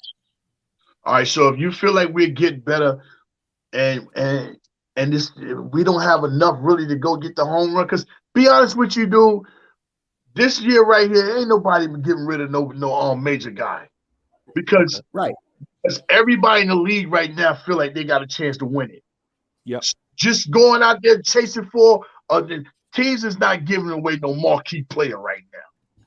They're not going to, because they think they got a chance to win. Why can't we just go get like a small fill in and continue doing on something else? Like I'm gonna give you an instance what I would like. See, I would like to go ahead and help RJ get his game better. And how I'm going to help him is I wouldn't mind going to get a piece like Finney Smith over there in Dallas. Somebody that's a 3-and-D, can knock down a trade, and can check the best player on the floor. And stay healthy. And he stay relatively healthy. He stays healthy, and he has chemistry with Brunson. What that would do, allow RJ to loosen up some of all this extra weight he putting on, trying to bulk up, thinking because he got to check bigger guys, he can get back to being his normal self. You know what I'm saying? That's my opinion. See, I got to help the players on my team, you know what I'm saying, to help the team instead of just giving up on them. That's the way I look at it, you know what I'm saying? Small pieces. And that guy right there, that dude right there can play all over the floor. He can drive, shoot the tray. He ain't scared. And he can come in here and check some of these three. He can come over here and check, you know what I'm saying? Low maintenance. Could not, stop him, but contain him on a couple of baskets. And he can do the same thing with Kevin Durant. Not stop him, but contain him on a couple of baskets. What are you giving up to get him? What are you giving up to get him? Well, they asking first thing first, they speaking of Derrick Rose. They need shooting. They need shooting. We can stick for Evan Fournier and something like that, something small like that. They ain't going to consist of no draft picks. And Evan draft picks ain't gonna help them right now. Yeah, Evan money come off the books next year. Right. So you know what I mean. That's just small moves I be looking at too. And I like Kuzma, but I take a small move like what I'm saying, a Finney Smith, a baller. And you kind of know the Rosen's ceiling already too. Like I feel like a lot of the young players we don't really know, and even the guy you just named, Boog, it's like you bring in too much. And now if we trying to go for that direction, I kind of agree with adding pieces like that if they still going in that direction where they not gonna play guys like they doing and stuff like that, then that will be different. But I think they look like they changing or they might go back. You can't really say. So I kind of understand why he's trying to. His take is more based upon what we're dealing with. I don't know why I sound like that, but that's what I think. It's Mike, I think. Mute up. Yeah, because I was muted this whole time. Yeah, I know. Mute up for a second, Ivory. Let's see. Yeah. So like I was saying, and we're still doing it a little bit. Well, anyway, that was my point. His take is based upon what the team is doing as far as they may be looking like they're doing something, but they're not really doing that. So he's saying plug in something to go along with what they're doing. That's what I'm getting from his take. Yeah, I just don't want to go chasing all the way around the league. And when you had one sitting right here in our backyard, you didn't go get him. We did not go get Donovan. Right here in our backyard. All at the baseball games everywhere. He was at Coney Island everywhere. He everywhere. I'm home. What are you going to do about me staying here? And we didn't go get him. So, me running around chasing somebody else's all-star, and we had one right here in our face to go get, You know, I'd rather just stick to the script until free agency comes. Because soon Well, another free agency is going to allow some other players to want to team up and get together again. Management doesn't believe in free agency, and I think these players have lost any confidence in free agency. They all want to Why sign would you say that, They're all though? signing before that. They're not even a But lot of the Avery, good why players would aren't you getting say to that, free though? agency because a lot of the good players are not getting to free agency. Think about it. They're Well, all that's how signing they got before. Brunson. They targeted Brunson, and they got Brunson in free agency. They did not trade for Brunson. They did not give up not even a second round pick for Brunson. I mean, that was Yeah, part of even and a think little about it. nepotism Who made that happen. who was the last big free agent we signed? Amari, I'm talking about in terms of cash. Like, was it Amari or was it? we gave him 100 million, 5 or 100 for uninsured. It was big money. We had to give him big money for him to even look at us. So And he was a probably Amari. consolation prize too. I'm talking Exactly. about within the past 2 or 3 years. I mean, we signed 2, 3 years. Well, Yeah. probably Fournier. Fournier as far as the biggest, like 3 years and 50 something. And you know what? Did you know that we didn't sign him outright? That we traded 2 second-round picks to the Boston Celtics in a We sign and trade did. for Evan We Fournier? did so they can get a trade exemption A trade for him. exception, yeah. We did them a favor because we could have just signed them. We did them a favor. You know what I'm And they saying? didn't really even want him back, and we still did him. They wanted him back at 14 million. They wanted him back at 3 years, 14 million, and we gave him 4 years, 18 million. Okay. Hey, Freezy, I'm gonna jump off. Good rocking with y'all, man. Yeah, you know man. What I'm saying? Salute. I want to say 2 things real quick. Shout out to Julito dropping his album. You know what I'm saying? I gotta support, anybody up under the umbrella of the Knicks. You know what I'm saying? Shout out to him. And I also Freezy know, but I wanted to give Derrick Rose a little bit, you know what I'm saying? Leeway, what's going on with him. I know for a fact from last Sunday, talking with Derrick Rose and hanging out with him. Derrick Rose is officially really hurt. He has back problems. I sent Freezy the picture, and if you blow up the picture, you can see his arm is around me with his fingers on my left shoulder. Before we took the picture, he told me, hug me or touch me. My back, I got his back issues going on.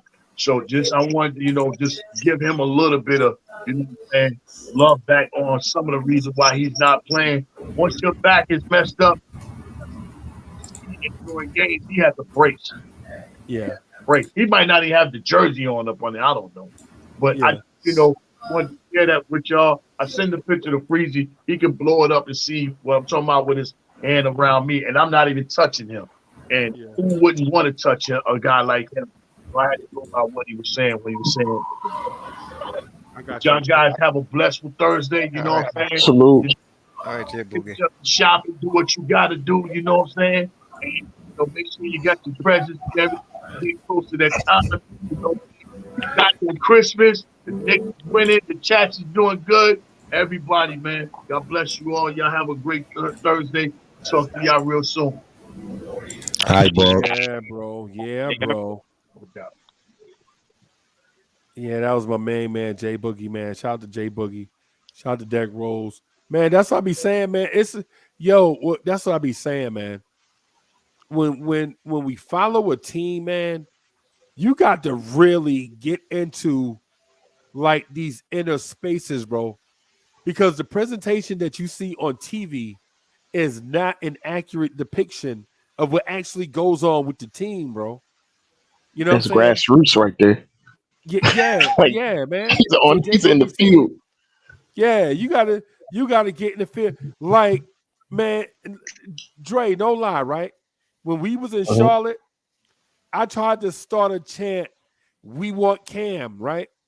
I was like, "We want Cam, we want Cam." Don't you know that 3 sections of Knicks fans booed me, bro? They booed me, bro. Wow. And so we are on Knicks, all these Knicks spaces, like pounding the table for Cam. right? Like we pound the table for Cam. Like 50 of us are like, yo, nah, man, we need to see Cam.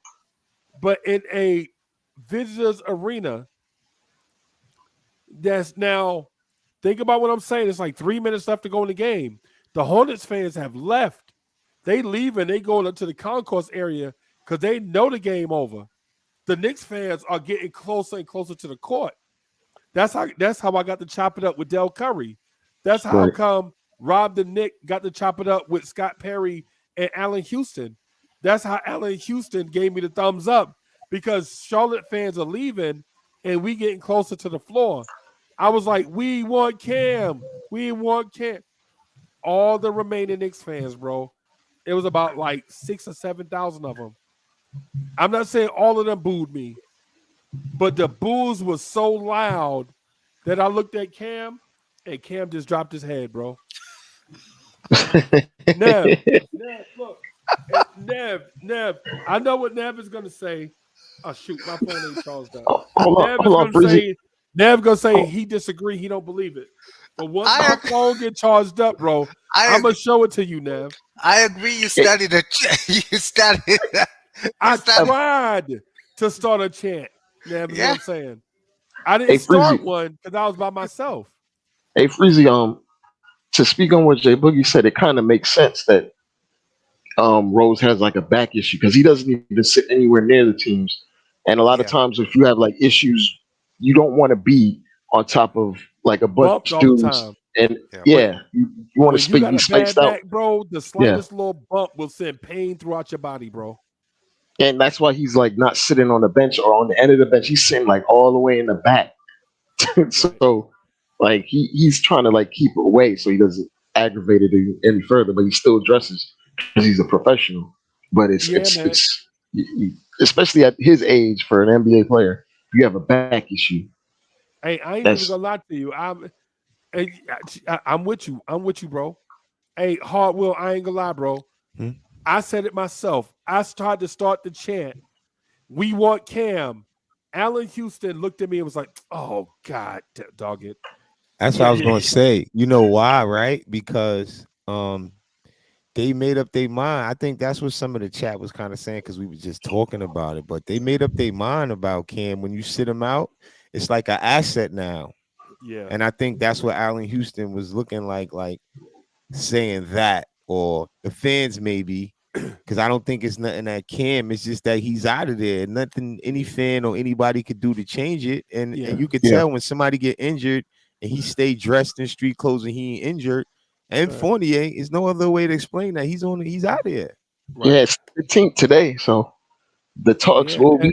I'm drummed up excited a to little see bit. what move we make for us to do as good as we did without Cam, because I'm just a Knicks fan. I can't get caught up into a player. Hey, y'all coming on tonight for the love of the game? Coming on tonight? No, today's Thursday. Friday, we back on Friday. Damn it, So bro! that's why. Y'all lazy as hell, bro. No, it's 3 days a week. Y'all But need you to know, be I on still 5 days a coach. week. I still coach. You know, I still train. So it's a lot of stuff, Freeze.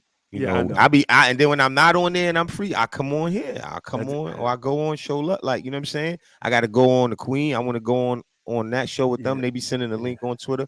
So I make my rounds when I'm free, but it's not easy doing that, Freezy, which you do. That's why I always commend you, bro. And then when I'm not available to join, putting these on, just listening, even my AirPods, it gets me through my day.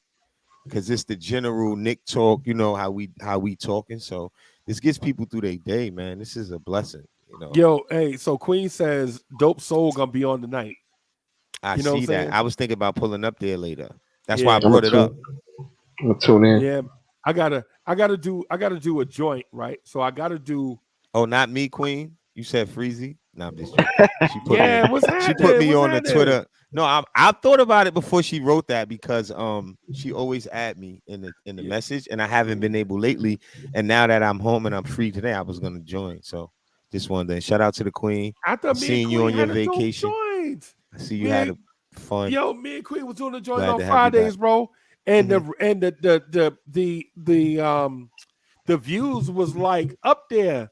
And me and Queen asked me something hard, like you know my whole beef with cats that do this. And I understand that there is panel etiquette and respect between contributors, right? Mm-hmm.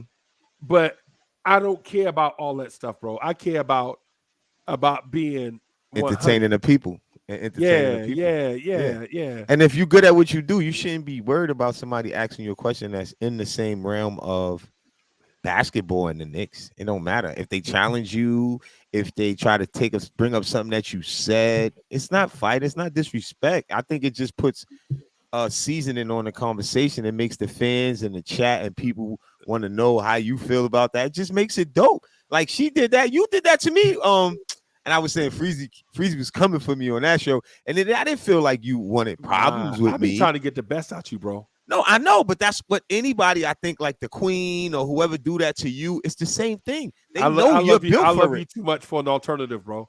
I love you too much for an alternative. I don't want no alternative. I don't even think, even with GI, like for example, right? I don't think that was like that. It was just we friends like that. It's a community, and he just said that I was bugging. He thought I said something, so it's like that is okay with me. That's why I didn't feel like I'm not gonna like him or no. Like if you do that to me, you know what I'm gonna do? Make sure all your takes is on point, because then now I'm gonna start saying when you wrong. Right. That's it. What else I could do or answer you when you ask me? I can't hate you for it. I'm still gonna respect you and appreciate you as a content creator or somebody that be in the chat or whatever. It's many of them that didn't always agree with me. JJ with the RJ thing, he still be on his RJ rant. I'm just naming him, but it's a lot of us, but we still cool. Like that's my thing. Right. Shout out Ron. Just remember, if you coming for me or Hard Will, we kamikaze. Yeah. Like we definitely a gentleman, but you better be on your A game. And they made me more of a gentleman. Yeah. Freezy and but they say, Hard Will, chill, like be calm. And that's what he was saying earlier, how I went through stages of just disagreeing with everybody. Right. You know what I mean? And I learned from these guys that like everybody not wrong. They just got a different way of looking at it. And that's, to me, that just made me more understand things better and not just quick to say somebody's wrong. That be the thing. You got to be a politician with it. Exactly, Dre. That's what I learned from Freezy. But now even Freezy got some stuff for me where he'll shoot you and say, "Man, I had to shoot you, man. You was on my property." Yeah. I'm like, yo, you got to know the rules, bro. Like Freezy will smoke you, but say, "I'm a nice guy, but I had to shoot you." Yeah, hard will. We always know how it start. Because we know how it start when somebody want to say something, they don't have no point. They be like, yo, let me ask you a question. And I'm like, nah, bro, I'm not on the witness stand. State your point. If you ain't got nothing to say, then shut up. It's a fact. Yeah, you know a lot what of them I'm be like that. Don't try to cut Hard Will off if you ain't got nothing to say, or pick a fight with Hard Will because you ain't got nothing. You know what I'm saying? That's why you gotta be a politician. You gotta tell them. That's why you gotta be a kamikaze. You know, exactly. That's why you gotta be a samurai, bro. You know what I'm saying? Rivera in the building.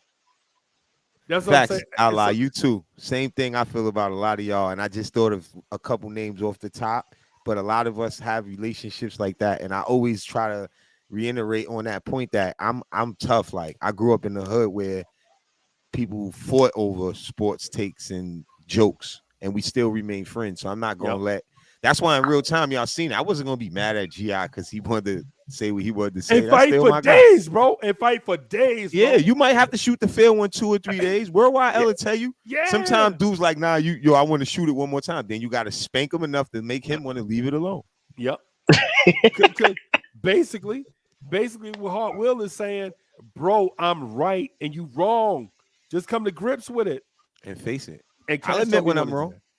The best thing about this business is admit when you're wrong, get it out the way so nobody can't do it for you, and let them see your face that you cool with it. Like when I doubted Randall and Randall came out and did everything he did, every recap I did, I shouted him out. Every show I went on, I said what he was doing, how he's playing great, because that's part of, covering sports. You can't just stick to your narrative when you looking good. That's why I stuck with RJ and said it's just time, be patient, and now he playing better. A lot of people didn't want to support him no more, trade him and all that. Why? We not winning this year. What's the deal with you and Uncle Fulio? What's the deal with you and Uncle Fulio? Uncle Fulio has a problem. He's saying that they've been developing, and I don't think that's a good take because they're not. And it's a good example. I'm glad you asked me that. The great example on that is McBride. Okay. McBride is developing within the 5 or whatever games you've seen him playing. Okay. You've seen him get better from game to game with real-time experience. And that is my point in a nutshell. Dudes want to say they was developing, but then in the same sentence, like Fulio said this, they developing, but they trash. That don't make sense. So when I try to teach them, if you think they're developing, you can't say they trash too, because then that kind of contradicts your statement. So what I was saying was that now they're developing because you see them playing and now they're improving right in front of your eye. You can't imagine practice getting them better if they come and Tibbs don't put them in. So what did they really do over the summer? You see, but it wasn't their fault. It was the agenda. It was what they were trying to accomplish, and overlook bringing those guys along throughout the process was the problem. Now they double back and they doing that, and guess what? When you do things right, things tend to work. Right. And I think sometimes the timetable is not as important to somebody's point as it should be. Facts. Right? Like we shouldn't be looking at, for instance, the thing with me and Quentin Grimes, like people think I hate Grimes, right? And I don't hate Grimes. My thing is when we put Grimes on this pedestal, when the whole time I keep saying over and over, let him play and develop. Stop trying to rush him to the All-Star game. Let him be the best version of himself first. Even though he's 22, he's still only been in the league 1 year and 28 games. He had his time. Right. Calm down. You see what you just said, Freezy? That's the key part that you got to tell some Knicks fans how to judge him, because they act like they forget that part of it. He's not a top draft pick. He's not none of that stuff. And he's a 1 year player. Think about that. So why are you expecting him to do things that all the other players that you dream to have on the team already do, but you didn't see them in their first couple of years when they had to go through the same mistakes? Now, what I love about him is he's getting run now, and that's not easy for him to with Tibbs. So obviously it's some things that Tibbs is seeing there. He's a two-way player, and the best part about Grimes, he's gonna be on the court and give 100%, and you don't gotta keep giving him the ball. And that's a problem I have with RJ. RJ feel like he's not gonna really give his all if he's not involved. And I feel like every night somebody got to take a different role, because we don't have a team of all-stars. It's no real pecking order, because we have seen Brunson with bad nights. We have seen, and we still won when he just had 11 assists. How ironic in that game. You get what I mean? So to me, that shows me a player like Brunson. He knows I'm not on, but I'm still going to give my all. Still going to contribute. I'm going to contribute. So that's why I got to that point, because RJ and them, it seems like they buying in more to it. But I think the younger the player is, and they're not mentality, like they mental is not strong like Brunson, it's harder for them to buy in. I think that's the problem was with Cam as well. Right. You're dealing with all these different personalities, and then it's not really making sense. Right. If it makes sense and we win it, players with attitudes and not fitting in can buy more in, like the IQ example. IQ was doing other stuff he wasn't, but now look what he's doing. Look what he's doing now. Because now it's He a playing morale. unselfish. He not jacking up 27 foot. He not doing heat checks 3 times a game. Why should I stop if they not stopping? Right. Everybody playing for themselves, and they got bags already, and I ain't even got my bag yet. Right. That's how IQ got a right to think. But if we all gonna play right, then everybody gonna judge us for playing right. And I'm, you know what I'm saying? And that's the whole point where I was trying to make. Now that's why we playing good. Right. And Hardwell too, to the point where like I get criticized for this is the thing that I want to say.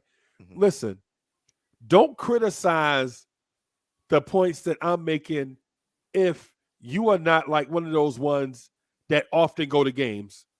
Because if you watch the television version of the thing, you are only getting a TV show.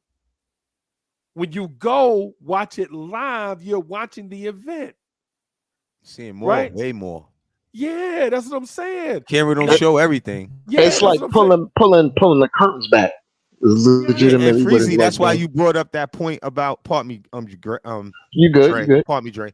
It's like what you brought up about, and I wasn't even on the panel, but I brought it up today on the panel because I was just listening to you bring up how, what's my man name? The coach was making adjustments that you spoke of earlier. Bryant. We wouldn't have known about that. Yeah, he coaching the coaches, but that's the and point. The players. You was at the game, when you brought that in and shared it with everybody. And I got video evidence of it to show y'all, to share with everybody. Facts. Yeah. Right? Like it makes sense. I That's go to what I'm games saying. and I see different stuff all the time. The camera can only show you but so much at one time. Because there's it's a so TV much show. going on. Yeah. It's a TV show that we watching, bro. That's what I'm saying. So I'm not saying that just because you don't go to games, you can't be a smart basketball mind or you can't see things that I can't see. What I'm saying is when I state these things, I base these things on things that I've uncovered to admit to the people that I'm talking to is like, hey, I never saw this before. Like you're I live. just saw it and I'm showing you proof because I didn't believe it myself. Like his live when he went on and he said what he said about Quentin Grimes. That's why he did that, because he know what y'all thought he was saying about the Grimes and how y'all say, oh, he ain't a hit, all that stuff. He went to a game and he went right on his phone and made a video and said, keep your hands off Grimes, because he's seen it in real time. Right. Why Grimes is worth more than that situation or those takes on what he was, because he wasn't getting a fair opportunity. Now, if you say what somebody is, but then you say they're not getting a fair shot, you are explaining why they're looking that way in the same sense. And that's what I used to say too. Like, I'll call a player what they are, but then say, but this is why they look like that. This is why RJ don't have a bag yet. Right. You know what I'm saying? He has to get one, and he's doing damn good to not hardly have one so far. And when you look at the numbers. So my bad, Nev. I'm sorry. I didn't mean to cut you off now. Go ahead, Nev. You saying something? You're muted. You're muted. You're muted.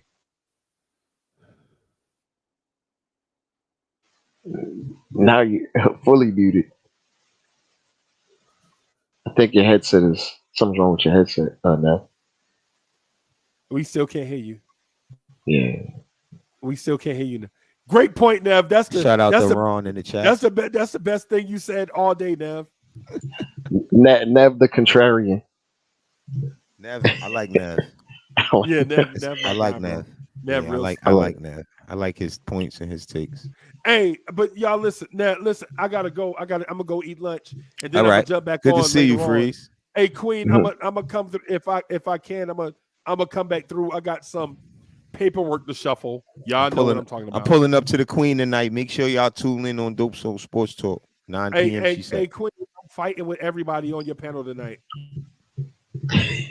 I'm starting trouble too. I be the nicest guy when I go on that show. Yeah, man. They be like, "Hard Will ain't saying nothing to nobody." I'm a guest, man. I gotta be nice. You know what I'm saying? But don't you dare try me up there. Yeah, because remember Bring out that far rock in me. Yeah, man. Hey, shout out to Queens, New York. Queens get You know the what I'm saying? money, even though Queens like get the Free money. Keith said, but Queens still get that money. I'm out of here, y'all. Shout out to the whole chat. Love y'all. All right, peace, y'all. Be safe. Nev, Dre, later, y'all.